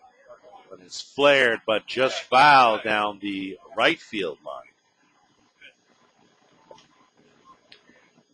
Lance, as I look towards the radar screen, it looks as though we're on the tail end of the rain coming in. So hopefully that's the promising look for the night. The 0-2 pitch. Reached and scooped up by Rona. Fair ball. And that's the out. So 3 unassisted. Pukash, of course, in disagreement. Not quite sure what exactly the dilemma was on that one. But if we can get a moment, we will have our roving reporter, Jim Flanagan, check in on that. He certainly had a chuckle. The ball was clearly fair. Either way, it's back to the top of the shop in Jeff Ellsworth. Hasn't had himself a very good evening. He's 0 for 2 with 2 strikeouts. Caught looking in the first. So this, of course, a big hold here for the Travelers after giving up 2 runs in the previous inning. And a rise ball swung on and missed.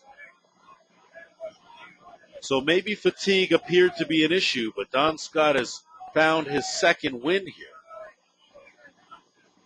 And as they move a bit closer to potentially the promised land, I'm sure he will become a bit reinvigorated as that pitch is fouled back out of play. Well, Donnie Scott would love to push through this one and finish the ball game, throw that complete game. As the first-year Jarvis Traveler trying to help his team back to the glory land for the back-to-back title. And that ball's grounded to the second baseman, Brandon Horn, over to first for the out. So that will do it for the Gremlins. 3 up, 3 down in the fifth, and after 5 complete, it is the Jarvis Travelers 5 and the Chicago New York Gremlins 2. The AAU tournament is held each and every year on the third weekend in January at the ESPN Wide World of Sports Complex in Orlando, Florida.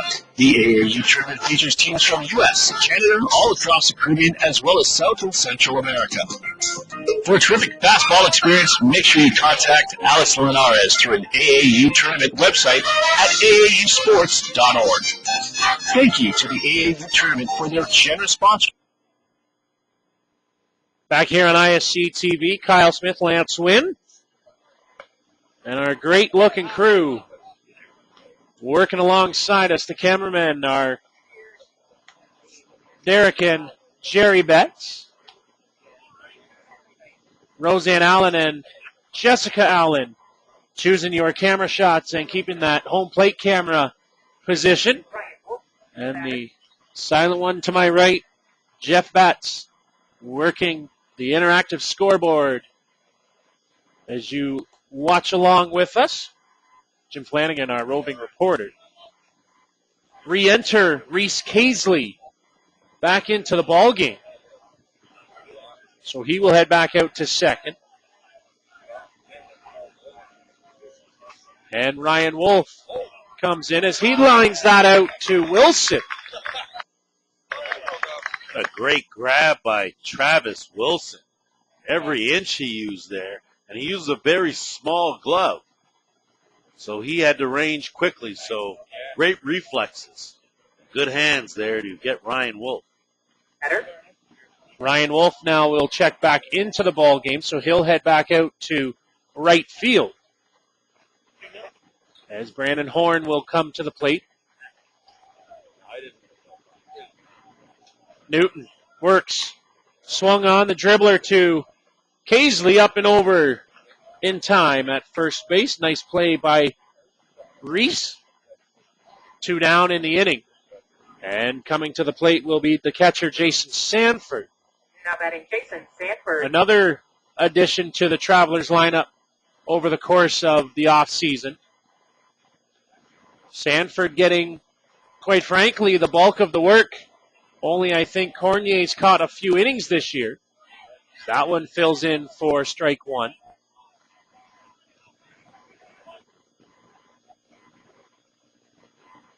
As Brian Newton, that toe tap means we're ready to go. That rise goes outside for a ball. Sanford, the number 9 hitter in the order. Newton, off speed, it drops in for strike 2. 1 ball and 2 strikes to count with 2 down. 5-2 here in the top of the 6th inning. Newton on in relief of Andrew Kirkpatrick as he'll come with it. That one lifted up right into the glove of a streaking Reese Casely. And another 1-2-3 inning. We'll head to the bottom half of the 6th. Lance Wynn steps to the mic. You're watching the ISC World Tournament on ISC TV. There are bats, and then there are combats. Constructed in the state-of-the-art composite materials, combats provide the power, the performance, and the fueling you're looking for. Combats, players, by players. Find us on the web at combatsportsgroup.com. Thank you, Combat Sports, for your generous sponsorship of the broadcast program. Yes, there are bats for sure. 5-2, the Jarvis Travelers leading here as we head to the home half of the 6th inning. 5-2 the score. And Kyle, it's been an outstanding ball game up to this point. The Travelers certainly had the momentum early on. The Gremlins have come back with 2 runs to get back in the game, and they now have a little bit of life. Yeah, absolutely. When you look at the Jarvis Travelers, they have jumped out to that lead and sort of just maintained enough pressure on the Chicago New York Gremlins. They scored 2 runs in the 4th. Then that 3 up and down inning looked as though Donnie Scott was tiring in the 4th. Jim Flanagan reported that Andrew Phibbs was up and throwing, at which point Donnie came out and sat down the next 3 in order. And now we'll come to Schultz, Casely, and Shannon. 2, 3, 4 hitters here in the 6th. Schultz, of course, flied out both times, in the 1st and then in the 4th. So it's getting late. 6 outs to go as a swing and a miss. And, of course, we here on ISC TV would like to wish Brandon Horn a happy 26th birthday. So not bad. You are playing for a world championship on your birthday. You win that, that's going to be one heck of a party. One heck of a birthday present for young Brandon Horn, all of 26 years. As Schultz takes that pitch inside. So the count now even at 1-1.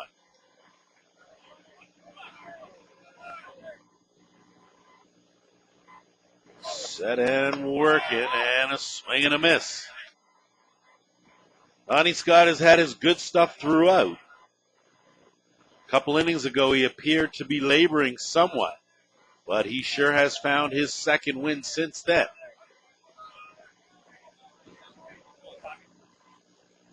So it was a big inning in the 4th, where the Gremlins scored twice. And off against Donnie Scott, that's a big inning. Missing upstairs. So the count even at 2-2. Schultz looking to get on base. Scott taking just a little longer. Very deliberate. And the off speed. Down goes Schultz. First time we've seen the off-speed pitch from Donnie Scott. A good one.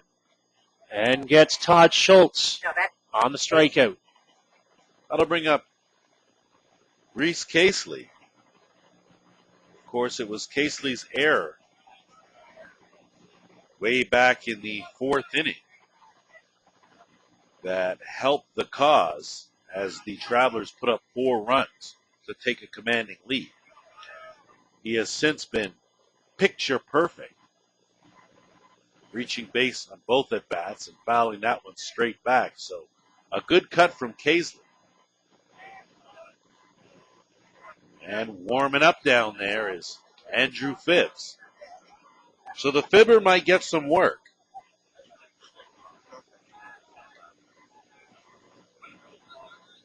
Of course, all but 2 innings pitched by Don Scott in this tournament.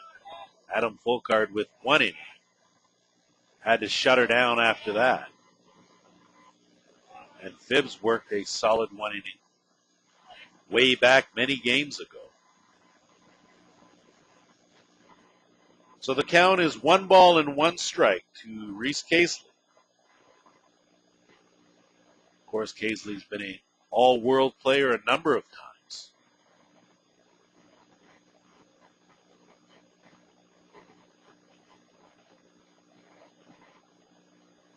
So Don Scott set now, the 1-1 pitch. In there for a called strike. Casely will go for a bit of a stroll. But when that rise ball is biting, it's awfully tough to hit.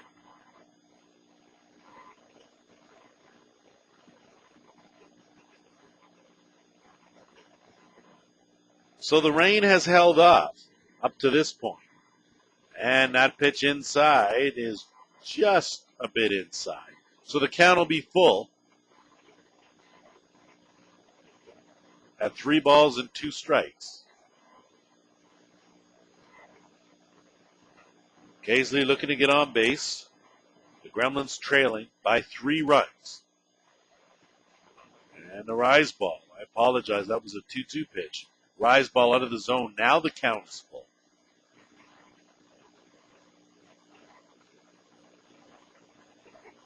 So Donnie Scott taking a little bit of time now.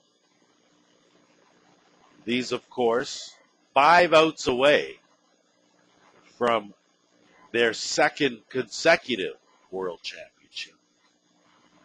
And that ball is laced up the middle. So Casely on base for the 3rd time. Second time with a single. So Casely not fooled at all by Don Scott. And that'll bring up Patty Shannon, who grounded out way back in the 1st inning. And it looks like a pinch runner coming in now. Elvis Santiago going to head out to first base to pinch run.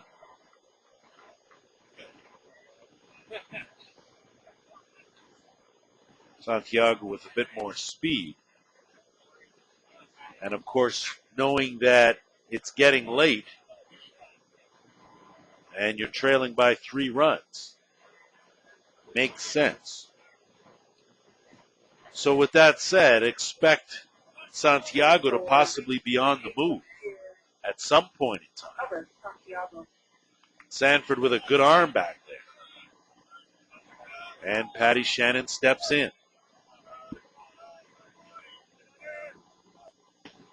And missing inside.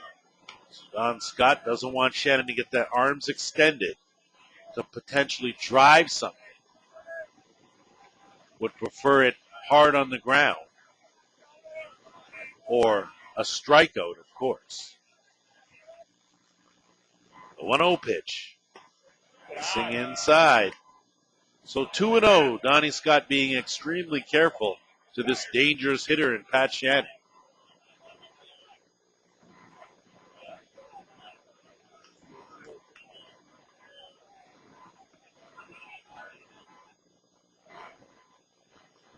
The 2-0 pitch from Scott. And that one is laced out there to left field. And it will go for a base hit, rounding first and into second with a double is Shannon. Casely, or Elvis Santiago, will end up on third base. So it appears that might be all she wrote for Don Scott. We'll wait and see as the infield has gathered around. So with 2 men on and just 1 away. This is so reminiscent of a year ago when Steve Kuzer came out, and now he's just talking with the infield to figure out what he'd like to do. Everyone in the conversation but Donnie Scott. It's Elvis Santiago at third, Patty Shannon at second, as they discuss some defensive plays and maybe what to do with Sergio Lahoz. Well, a difficult situation and clearly a rally forming here for the Gremlins. And you're right, Kyle. Very reminiscent of last year. That, of course, when Phibbs came in to play the hero and bring Jarvis the championship. So we're set to go now. As Lahoz takes a look at a rise ball that's called a strike. Plenty of protests, not only from Lahoz, but from the fans as well. So opportunity here as the Gremlins are knocking on the door with 2 men aboard, 1 away, and that one is flared up and straight back out of play. Good rise ball up and in on the hands by Donnie Scott, jamming Lahoz, an All-American to a week ago. Actually, I guess 2 weeks ago now as we sit on Saturday. But definitely with one swing can tie this game up. The inning started off promising for Scott with a strikeout, but since then, a single and a double. And nibbling on that outside corner but not getting the call is Donnie Scott. So the count 1-2 strikes. There's one away. And Scott would dearly love a strikeout here.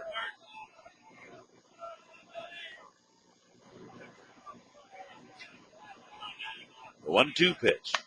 And that one's grounded foul down the first base line.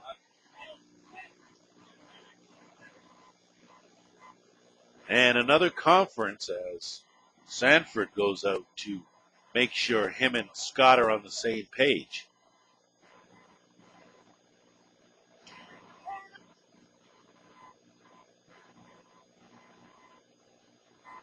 Heck of a ball game going on here. It is game 133, the championship final.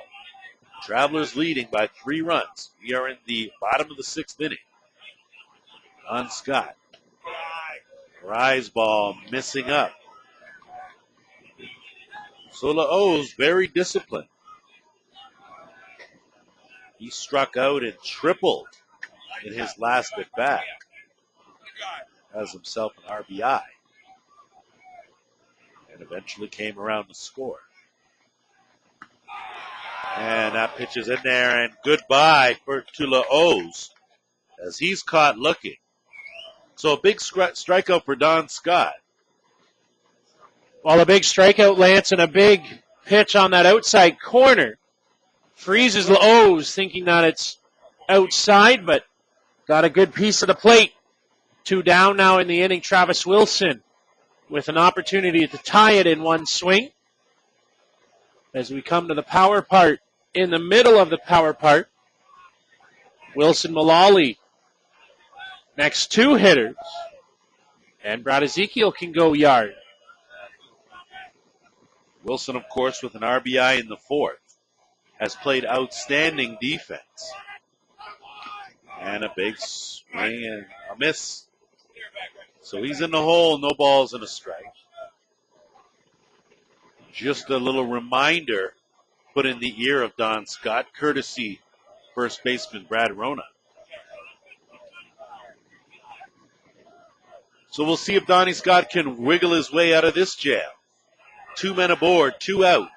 5-2 game. That one's laced up the middle. That's going to bring in a couple of runs. On it quickly in center field is Freddie Turkelson, but didn't matter. 2 runs come across. Travis Wilson with another 2 RBIs. Both Santiago and Shannon score. And we have ourselves a 1-run game, Kyle. Well, a back and forth game now as the Gremlins start to climb their way back. Mark Johnson going to pinch run for Travis Wilson. So you ask you the question now, Kyle. When is enough for Don Scott? That's a tough part because he's pitched so well at times and just runs into a little bit of trouble. But you have to realize that with that runner, I think when you get the runner to second, possibly look at bringing Andrew Phibbs in. Let him see if he can finish this inning.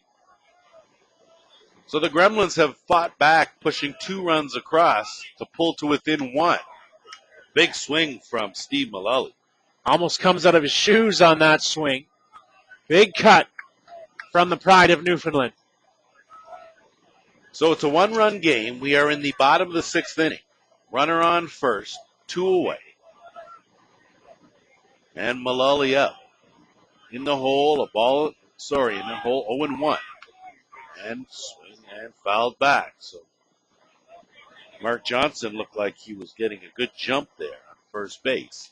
Well, that burst off of first to draw the attention of the catcher, but not going anywhere, off on contact with 2 down. So Johnson, with his speed, should easily be able to get to third. And if it gets to the fence, would have a chance at coming in to score. So just when you thought that this game was all but done, back come the Gremlins. And they've got some life left. So the 0-2 pitch. Runner goes, down goes Mullally to end the inning and the threat. but not before. The Gremlins put 2 runs up on the board. So after 6 complete innings, we go to money time. It's the Jarvis Travelers 5, the Chicago New York Gremlins 4. Ever had the toe in your cleats wear out from the constant dragging in your pitching motion? Then you haven't heard of Tough Toe, a one-time garage business that has become the biggest name in pitching toe business.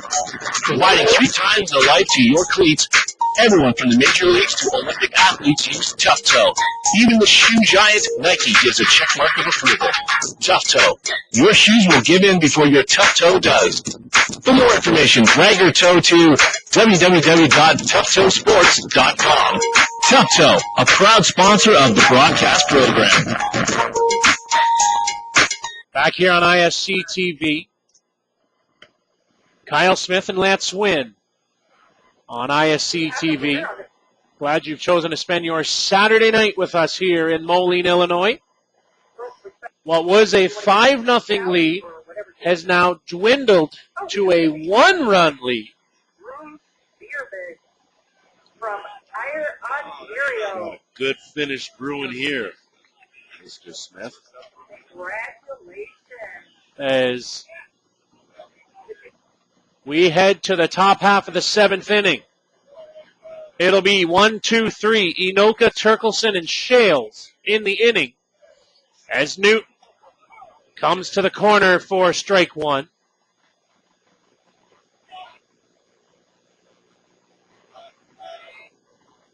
I think what the Travelers need is a base runner and a run to kind of get that momentum back. Right now, these Gremlins are rolling along. 1-1 the count with Newton coming set. He'll kick and fire. Called for a strike. 1-2 now.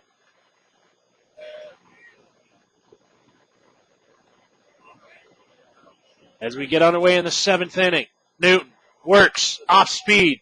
The bouncer off of Schultz's shoulder takes a bad bounce at the most inopportune time. Schultz couldn't decide if he needed to charge or if he should wait for it, and the ball eats him up and off his shoulder in to center field. So that could be the break that the Travelers were looking for. You talk about capitalizing on that. Not sure what the official scorer will score that, but that's a pretty hard hit ball. Should he have had that? Takes a bad bounce at an inopportune time, goes as a single, at least in my book. Turkelson now turns to bunt, pulls back, takes for ball 1. Jarvis had built a 5-0 lead, scoring runs in the 1st and 4 in the 4th.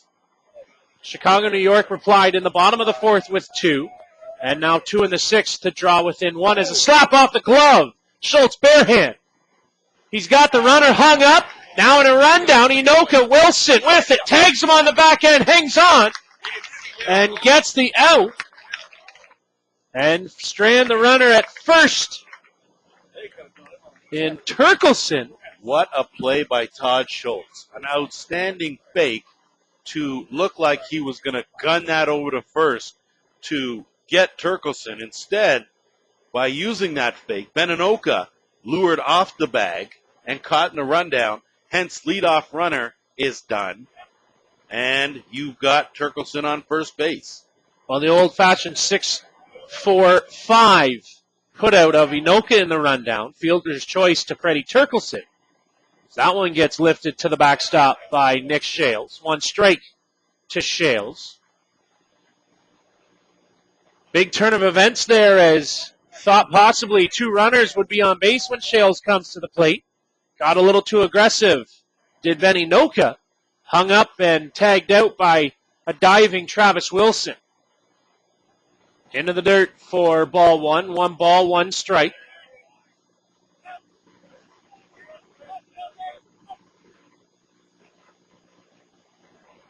Even the count up now at 1-1. Newton works. Swing and a miss for strike 2. 1 ball and 2 strikes.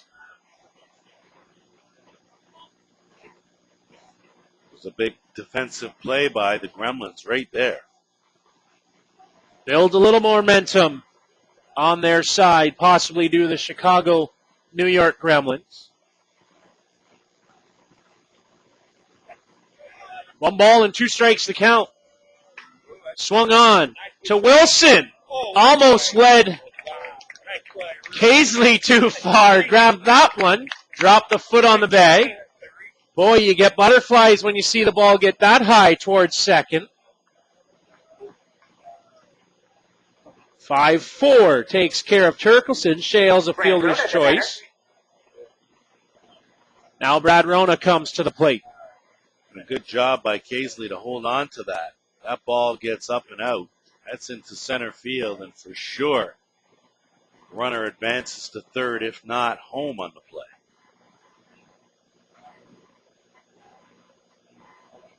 Be a good time for Brad Rona to continue to swing a hot stick.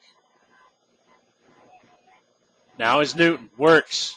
Swung on and fouled into the backstop. 1 strike to the hitter, Rona. And you saw with that swing, Kyle, Rona not trying to do too much with it. Just take that pitch the other way.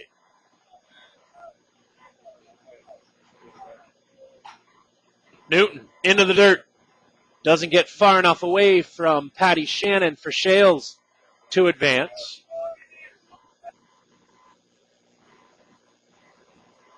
Another good job by Patty Shannon. That ball gets to the backstop. There's a runner in scoring position. And a different scenario for Brad Rona.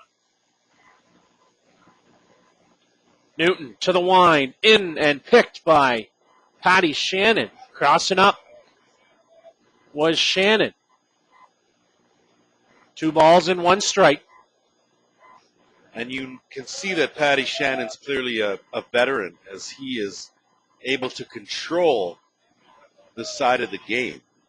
He knows when to give Newton a little talking to and when to let him loose. That one off speed, doesn't fall in. Runs the count now 3 balls and 1 strike to hard-hitting Brad Rona.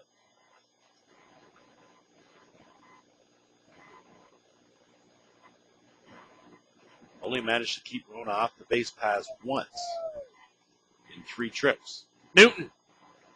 Off speed, misses up and out of the zone for ball 4. So a free pass issued to Brad Rona. And Ian Fairman comes to the plate. Would like to break out in a big way. An 0 for 3 night. A flyout, a lineout, and a strikeout of Ian Fairman.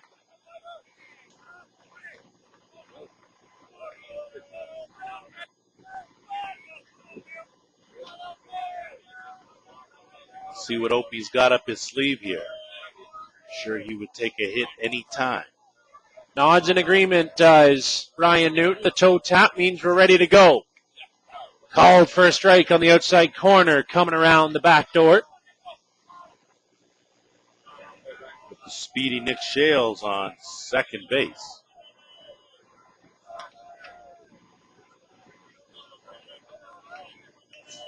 Newton, rise ball, fouled straight back. Right on that is Fairman.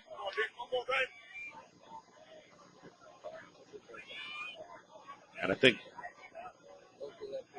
Newton's going to get a reminder from Pat Shannon. Keep that ball out of Bierman's wheelhouse. He's got the power to put this game potentially out of reach. Last time I said it was out of reach, that wasn't the case.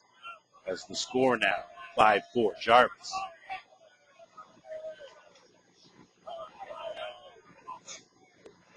Outside. Ball 1.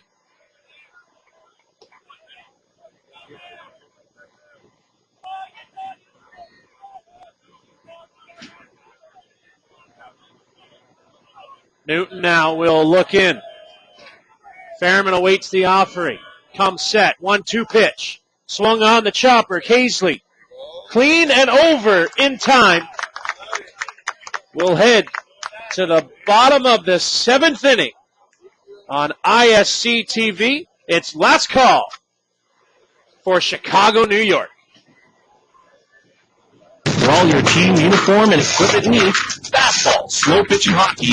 For players and teams, make sure you visit Corbett Source for Sports on South Service Road in Oakville, Ontario. There's lots of deals to be had on all kinds of equipment. Thank you to Paul Hurd and Corbett Source for Sports for their generous sponsorship of the broadcast program. Welcome back. As you see the score, 5-4 in favor of the Jarvis Travelers. We've got ourselves one heck of a finish coming up here, as we are in the bottom of the 7th inning. Travelers leading by a run. Lance Wynn alongside Kyle Smith. Glad to have you with us here for the championship game of the ISC World Tournament. 8 days of action all come down to this. 2 teams left, the 2 best teams. Of course, Jarvis came in the tournament ranked first overall, and Chicago, New York third. And here they are, fighting for the right to call themselves world champs. So as we head to the bottom of the 7th inning, last chance here for the Gremlins. It'll be Brad Ezekiel, Derek Pukash, and Jeff Ellsworth. Donnie Scott, who struggled a bit in the previous inning, allowing 2 more runs as the Gremlins close the deficit to 1.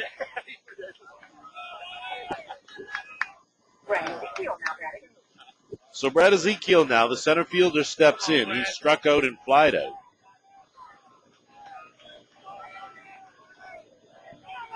Donnie Scott working.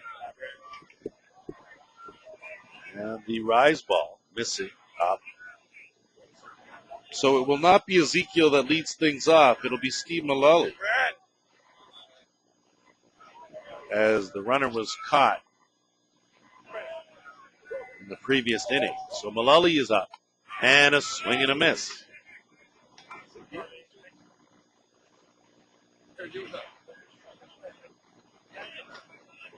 Certainly need confirmation on that. I had Mullally down for a strikeout. So did I. But Lawley at the plate, we'll see. Now the wise move for Jarvis, if in fact that Mullally is batting out of order, to just hang on to this one in your back pocket. And the fans are starting to pick it up. It was the strikeout of Mullally back in the inning. Jarvis going to hang on to this one because there's more repercussions should they get Lawley on base.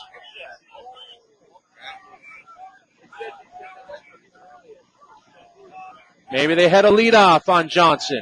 Time will tell. And Mullally in there as Donnie Scott got a glove on it. But that's about it. And it looks like Sanford has mentioned something to home plate umpire Kevin Wallace. Whether or not... No, I'm not sure about the leadoff. According to my score count here, I had Mullally striking out. Here comes Kuzer, Steve Kuzer, and the trainer.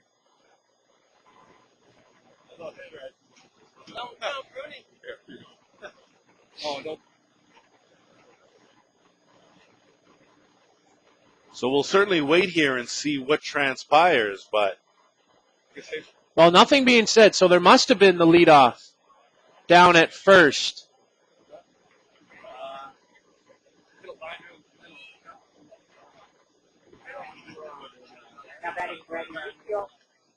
So apparently, in the previous inning, the umpire relayed that to Steve Mullally, that it was a leadoff call and not a strikeout.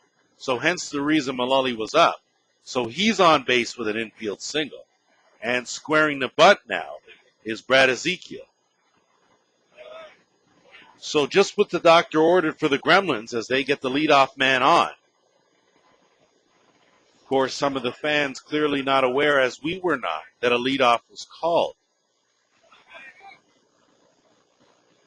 There haven't been any real protests courtesy the Travelers, so... Well, 1 pitch in, so it's all legit now. And the bunt attempt again. Can't get it down, Ezekiel. So he's in the hole now, no balls and 2 strikes. He's going to have to move the runner the fun way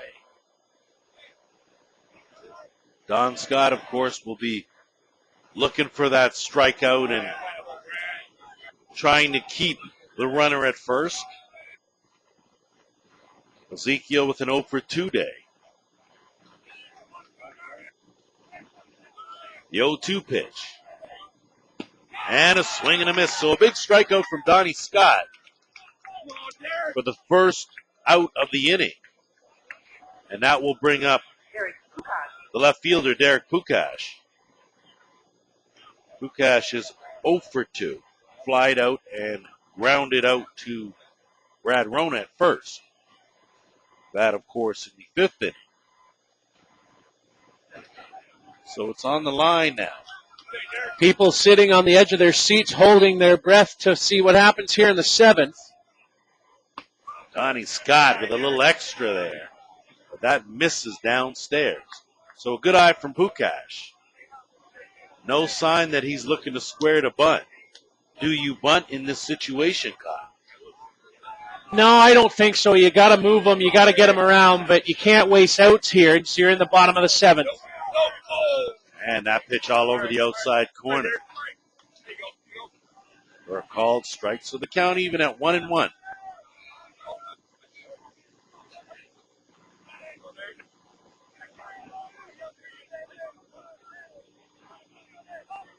Scott sets to work. The 1-1 pitch.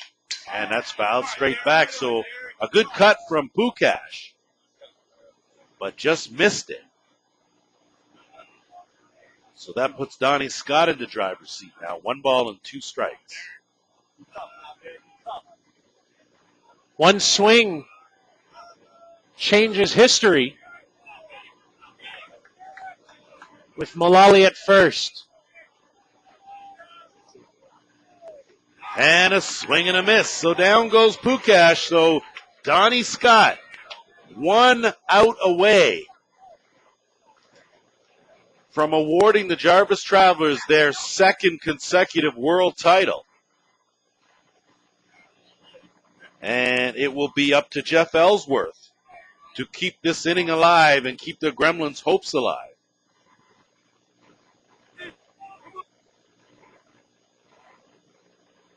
And even 10 strikeouts for Don Scott. I'm sure he would trade them all in for one right here. So Scott and Ellsworth. And that ball's ground ball over to Shells at third, over to first base, and that's all she wrote. The Jarvis Travelers have won their second consecutive ISC World Championship. And boy, Kyle, they deserved it. Yeah, absolutely. They jumped out to that 5-0 lead. They patrolled through the bracket, undefeated all the way. And they held on to win by a score of 5-4. When push came to shove, Donnie Scott pushed hardest and came up with the victory. And speaking of Donnie Scott, you certainly have to take your hat off to him. He will run his record to a perfect 6-0. Not quite sure on the other stats, but with 10 strikeouts today and the championship win, they rode Donnie Scott's arm right into the final, right into the undefeated game, and came away now with back-to-back championships. As boy, oh boy, you have to tip your hats off to these Travelers. They just seem to have it together, the right frame of mind, the hitting, the pitching. Everything seemed to be working when they needed to, beginning on day one, Kyle. Yeah, absolutely. You know, you talk about gut checks and all that kind of stuff. They were the number 1 seed coming in. They had a few little bumps along the way, but nothing serious. And they made their way to the championship game. Donnie Scott pitched a whale of a performance, got in trouble a couple of times through the night, but he fought hard, fought for his team, and he comes away as a champion here on Saturday night.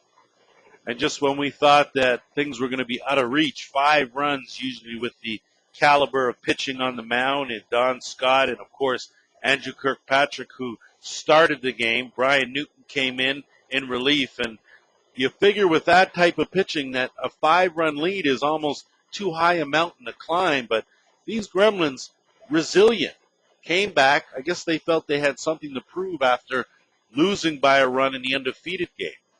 Came back and clawed their way back in, and boy, oh boy, it was right down to the wire, even with the leadoff man in the 7th inning on base. Yeah, absolutely. You know, that leadoff man gets on, and Steve Mullally, he gets on, he gets stranded at first as Donnie Scott slams the door, retires the next 3 in order. And that's what it's all about. They got him. They brought him in the offseason to help with Adam Folkert. Adam got hurt in Erie, and it's been Donnie Scott for the majority of the time at the ASAs and now here at the ISCs. It was the one-horse show for the Jarvis Travelers. Well, certainly, and you have to figure, you know, it was a team effort. When Adam Folkert was not able to go, people started questioning whether or not the Travelers were going to be able to make a real legitimate run here and retain that number 1 ranking. Well, they certainly got the hitting, and that was key. Hitting and defense were key in all of their 5 wins, including the 6th win here, which culminates in the championship trophy. So answering the questions, and you ask yourself, well, maybe the Gremlins had something to prove, of course, being ranked 3rd and coming in and feeling that they, of course, were in the top 1 or 2. But it might have been the Travelers that had the real chip on their shoulder, with Folkert going down and people writing them off as not being the best team. Well, Don Scott proved that he is a world-class pitcher, able to carry a team to a championship, logging a majority of those innings. And on one of the grandest stages of them all, Donnie Scott comes up with one of the biggest performances probably of his career. With Kitchener, sometimes he wasn't always the go-to guy. This week, Donnie Scott was the man to answer the bell every time, and he did just that for the Jarvis Travelers as he has pushed them. He has carried them on his back on the strong right arm to the 2011 ISC World title. What an accomplishment for Donnie Scott when you figure going into the season, penciled in as the number 2 guy in the lineup behind Adam Folkert. Again this season, the Jarvis Travelers last year, same situation. Folkert goes down. Bulk of the work goes to Ethier. Andrew Phibbs comes on in relief. Tonight, Phibbs was warming. He was ready, just not called upon. No, and you rode Donnie Scott's arm all this way. You certainly want to give him the chance to close it out, and regardless of there being some scary moments with the Gremlins threatening in the 7th, Don Scott remained composed and got the big outs when he needed it. When you only allow 2 runs in an inning, when there's potentially could have been 3 or 4, you minimize that way, and sure enough, they came away with the W. So an all-around team performance and a good team win in this tournament for the Travelers. A great team win, you know, and you know, you look at Chicago, New York, you bring them into the periphery. You can see them on your screen right there, the team huddle, the one last time the boys will huddle up. You look at things and you say, maybe what could we have done differently, but really, they played a great game tonight in the championship game. They were the buzzsaw through Saskatoon, came up against the number 1 seed. They could have packed it in at 5-0. Quite frankly, just, you know what, we're down 5. Donnie Scott pitching a great one. We're just going to shut her down, mail it in. They didn't. They turned around, scored 4, made it interesting. They had chances in the last inning. They just couldn't come up and push the run across. And that is the bottom line, Kyle.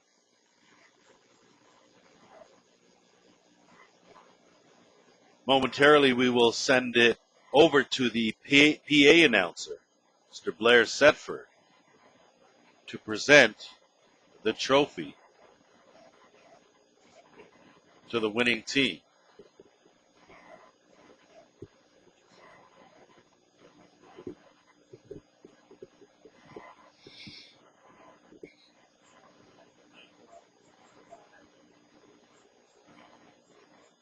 So in a minute, you'll hear the voice of broadcast colleague Blair Setford with the awards presentations. We're going to stay live with you here on ISC TV so that you can take them in and witness the Carol Forbes Memorial Trophy be handed over to the Jarvis Travelers for a second year in a row. That in itself, Kyle, no easy task with the changing dynamic of this sport on a yearly basis. Teams being acquired, other teams folding. You never know what you're going to get. So to see this Jarvis team with the bulk of the nucleus still together, a couple of pieces added when the Kitchener River Shark twins folded or ceased operations, scooped up the Ladies and guys. gentlemen, on behalf of the International Softball Congress, we want to thank Lynn Hunt, Amy Stoller, Charlotte Morrison of the Quad Cities Convention and Visitors Bureau, and all of the volunteers for hosting us this week and doing such a brilliant job. Thank you, Quad Cities.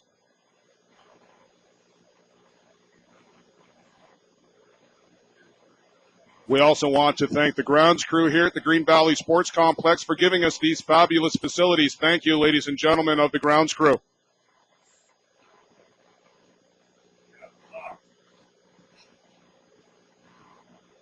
And lastly, thank you to all of the ISC staff, the fans, players, coaches, managers, and sponsors. Without you, we couldn't do this. Thank you. I'd now like to ask for a representative for the Minnesota Angels to come and accept the fourth place team trophy. Minnesota, please.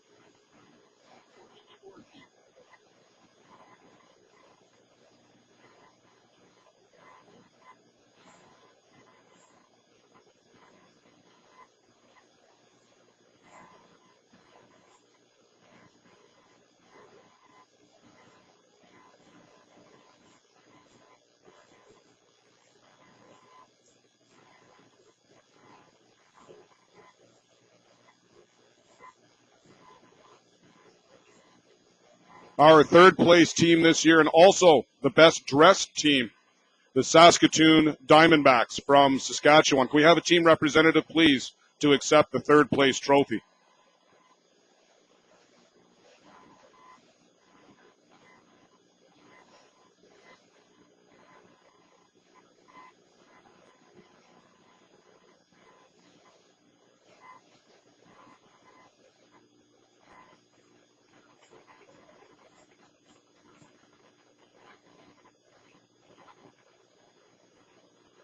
The winners of the Frank Porth Memorial Team Sportsmanship Award, Thompson Merchants from Thompson, Illinois. Is there a representative from the Thompson Merchants, please?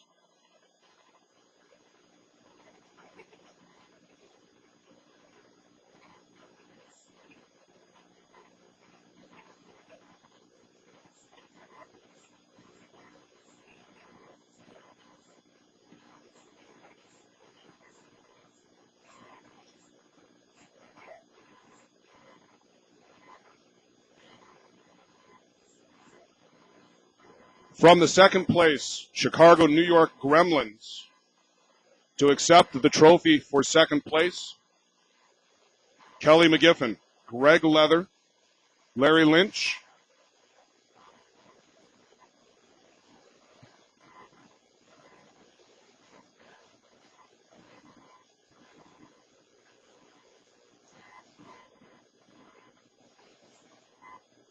accepting on behalf of Chicago, New York, Frank Perez.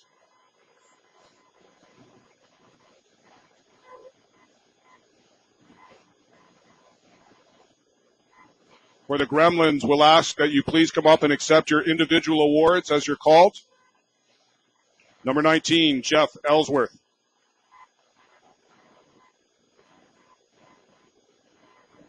Number 7, Todd Schultz. Number 10, Reese Casely.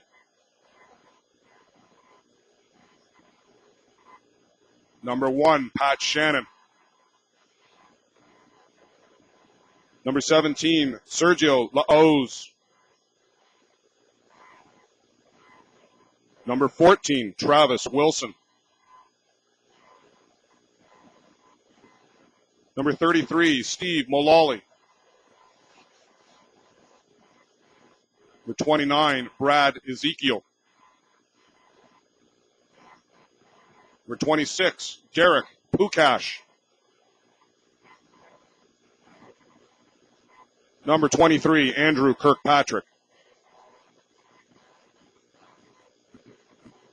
Number 3, Frank Perez.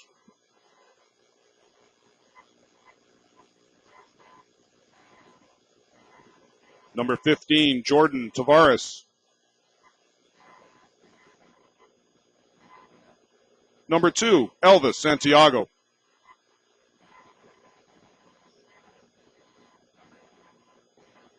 Number 13, Brian Newton.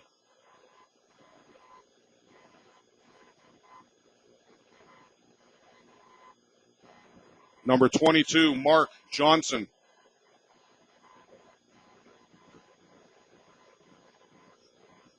Number 25, Farm Matosium.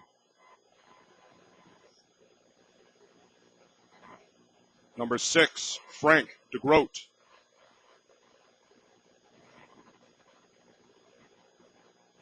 Number 20, Bill Hillhouse.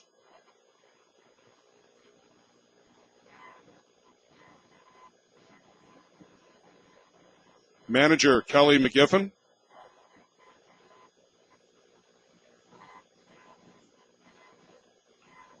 Coach, Manny Grulin.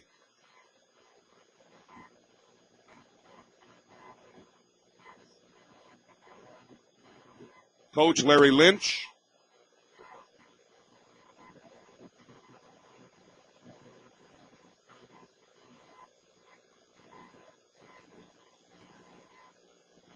Coach, Greg Leather.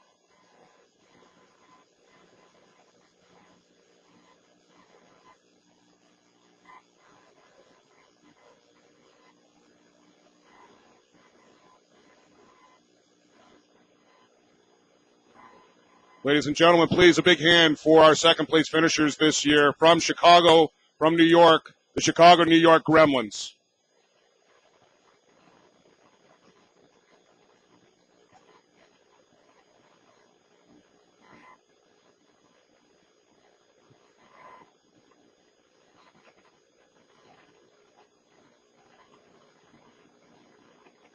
Now to accept the Carol Forbes Memorial Trophy from the Jarvis Travelers coaching staff, Steve Kuzer.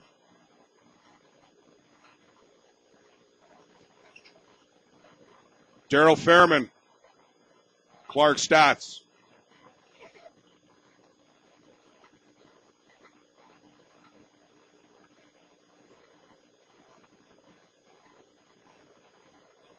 And Coach Fred McKean.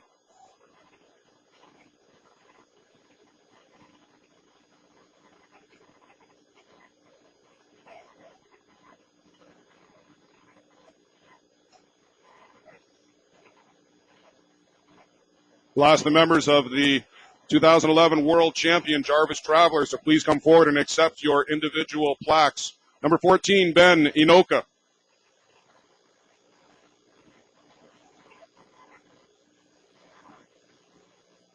Number 50, Fred Turkelson.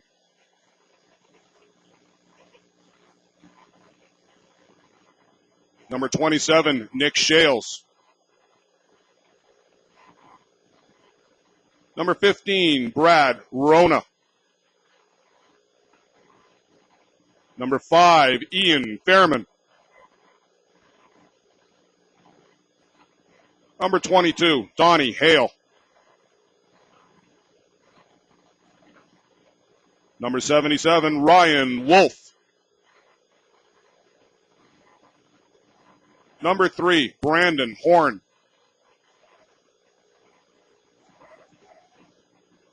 Number 8, Jason Sanford.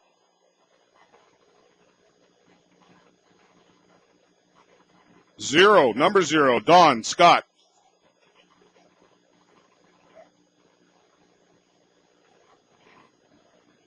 Number 37, Andrew Phibbs. Number 21, Greg Cornier. Number 42, Chad Stats.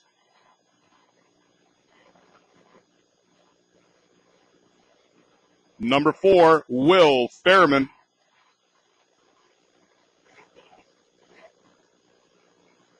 Number 13, Adam Falkard.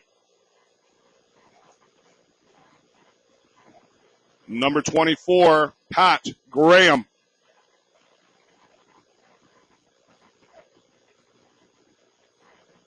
The manager, Steve Kuzer.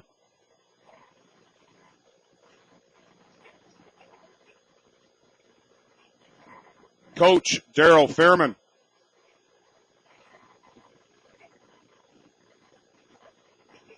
Coach, Fred McKean. Coach, Clark Stats. Ladies and gentlemen, these are your 2011 world champions, the Jarvis Travelers.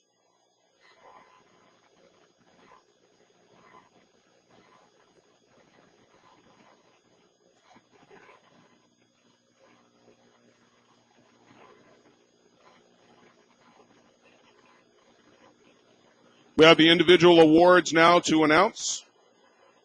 The RBI leaders in the tournament with 9, Chris Waverick from the Bakersfield Silverhawks, and from Pete's Blues, Daniel Allstat. If we have a representative from either team in attendance, please come forward.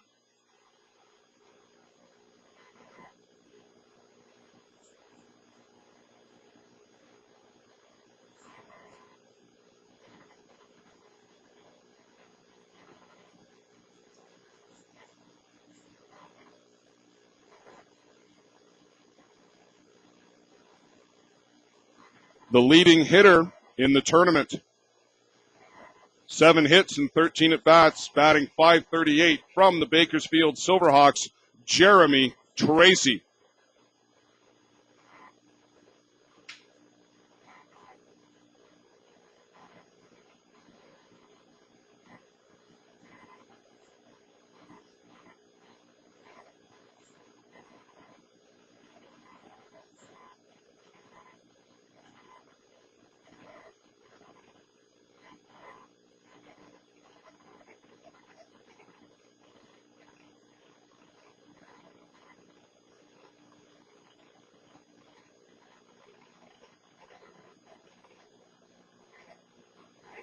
Ladies and gentlemen, the second team all-world members are as follows. The designated hitter from the California A's, Todd Budke.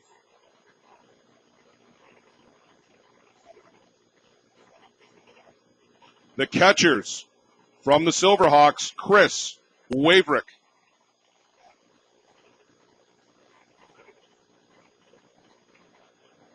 From the Stockton Italian Athletic Club, Jamie Sheehan.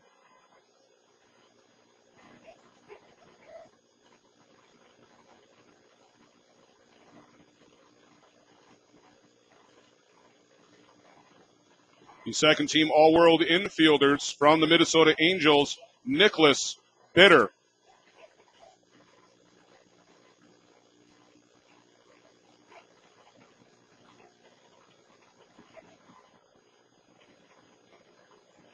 From the Chicago, New York Gremlins, Sergio Laoz.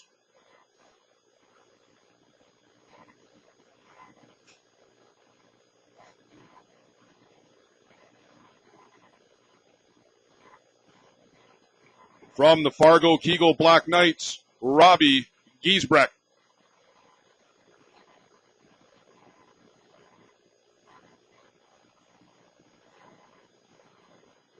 From the Jarvis Travelers, Brad Rona.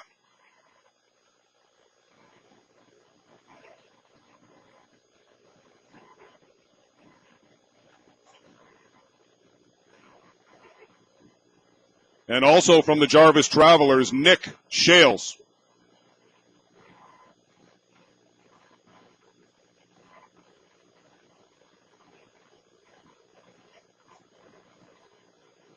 Your second team all-world outfielders from the Saskatoon Diamondbacks, Colin Shawn.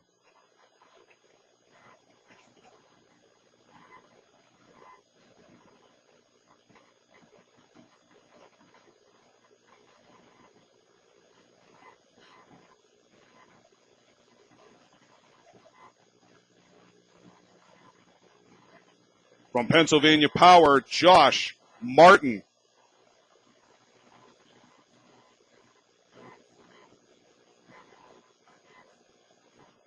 And from the Kitchener Cubs, Bob Gillow.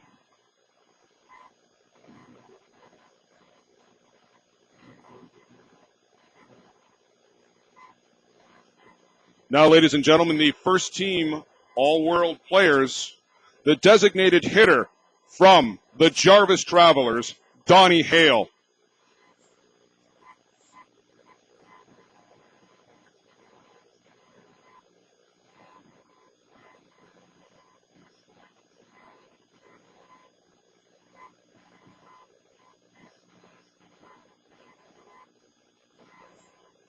Your first team all-world catchers from the Chicago New York Gremlins, Patrick Shannon.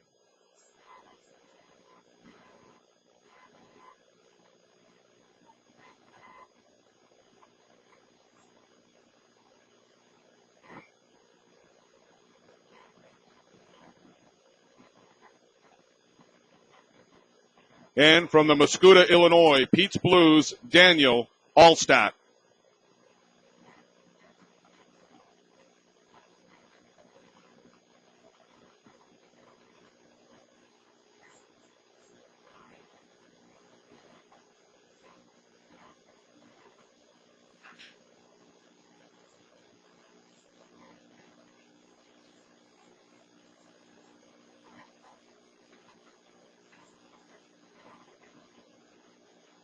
Ladies and gentlemen, we're going to take a step backwards if we can and go back to the second team pitchers from the California A's, Lucas Mata.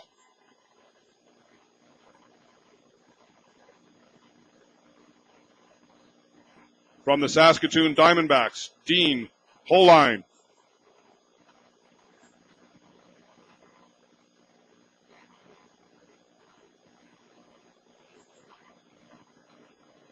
And from Muscuda Pete's Blues, Panisi Iasefo.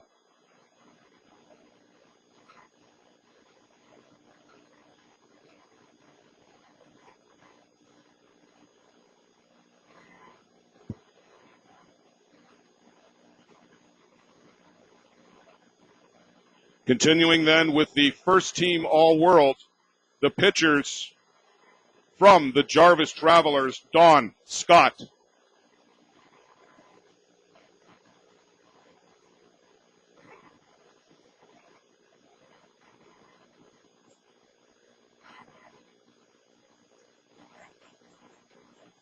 From the Minnesota Angels, Juan Potalicio.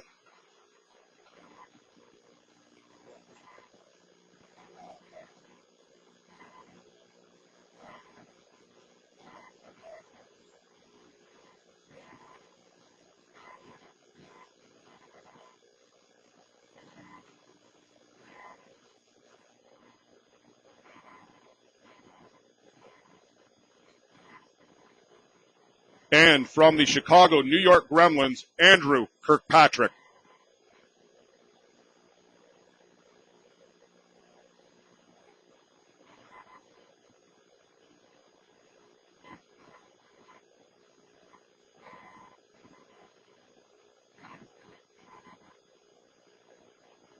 Your first team all-world infielders from the Silverhawks, Jeremy Tracy.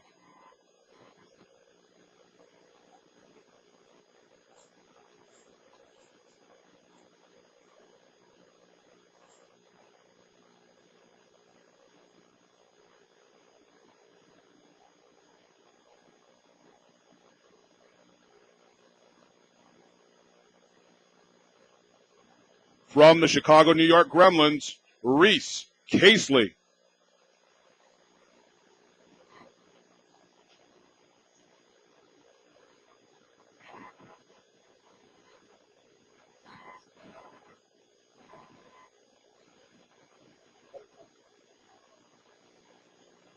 It's a good thing Jim Flanagan wasn't looking.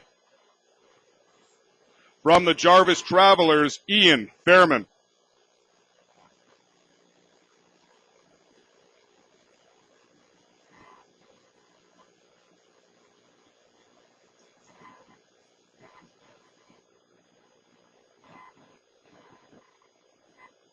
From the Saskatoon Diamondbacks, Brennan Pokoyaway.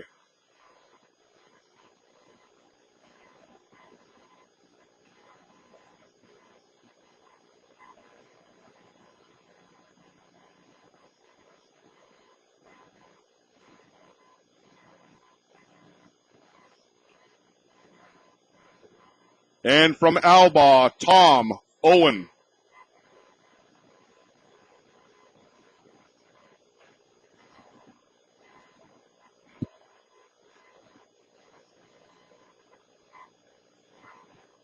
Your first team all-world outfielders. From the Jarvis Travelers, Ben Inoka.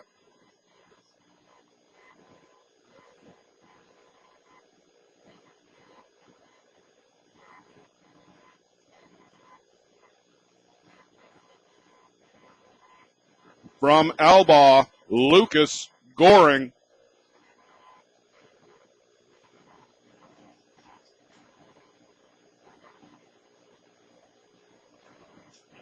From the Jarvis Travelers, Ryan Wolf.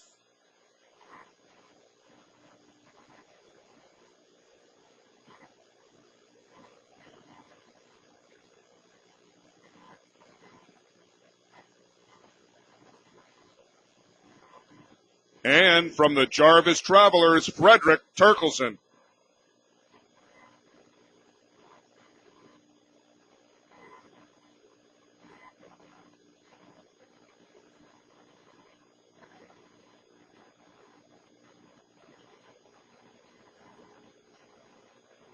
Ladies and gentlemen, the Kevin Herlihy Memorial Newcomer of the Year Award goes to Donnelly Archibald of the Toronto Gators.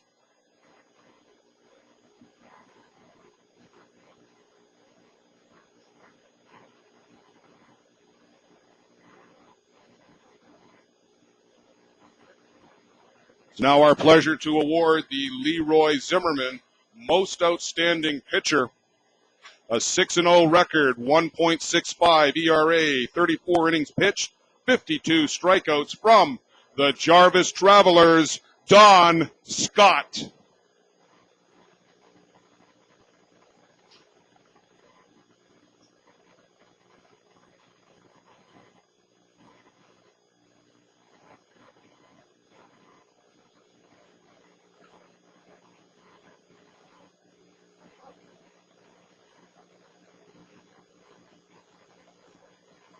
And lastly, ladies and gentlemen, the Cleo Goyette Most Valuable Player Award.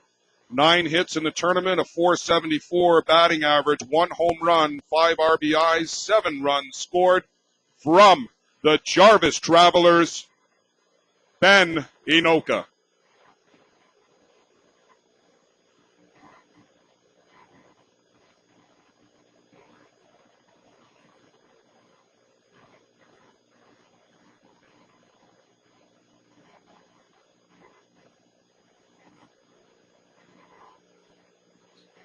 That wraps up the closing ceremonies portion. Now being joined back in the booth by Lance Wynn. And Lance, your final thoughts on a week that was here in the Midwest. Well, it was certainly an outstanding week, top to bottom. A lot of extra inning games late into the night, pitching performances that are going to be remembered for years to come. But I think what really stands out is the methodical way the Jarvis Travelers took that top ranking, dealt with the pressure, went about their business, didn't need to beat up on teams too badly, did just what they needed to do, and it culminated into a fine finish. So hats off to the Jarvis Travelers, certainly worthy as 2-time defending world champs. Well, and as we started this 1 week ago, 133 games seemed like a daunting task when you look at the grand scheme of things. But in the long run, over 7 days, one team always rises to the crop. The Jarvis Travelers this year, they came in number 1. They leave number 1 here at the ISC World Tournament. Late games, early games, plethora of strikeouts, performances, diving catches over fences. But through all of it and through, it's because of the fans that we bring these games to you. We thank you for joining us here on ISC TV. For my broadcast partner, Lance Wynn. For Jerry, Mike, Derek, Jeff Betts. For Roseanne and Jessica Allen, the greatest camera crew in the world. For the executive producer, Dave Blackburn, back in Los Angeles, Jim Flanagan, Blair Setford, Joe Todd, Kyle Bean, Derek Pukash, Chad Honecker, Greg Hicks, everybody involved, special guest Paul Walford, everybody involved in the ISC World Tournament production here on ISC TV. For one last time, so long from Moline, Illinois. The 2011 champs, twice now, back-to-back, the Jarvis Travelers. We'll see you next year from Midland, Michigan.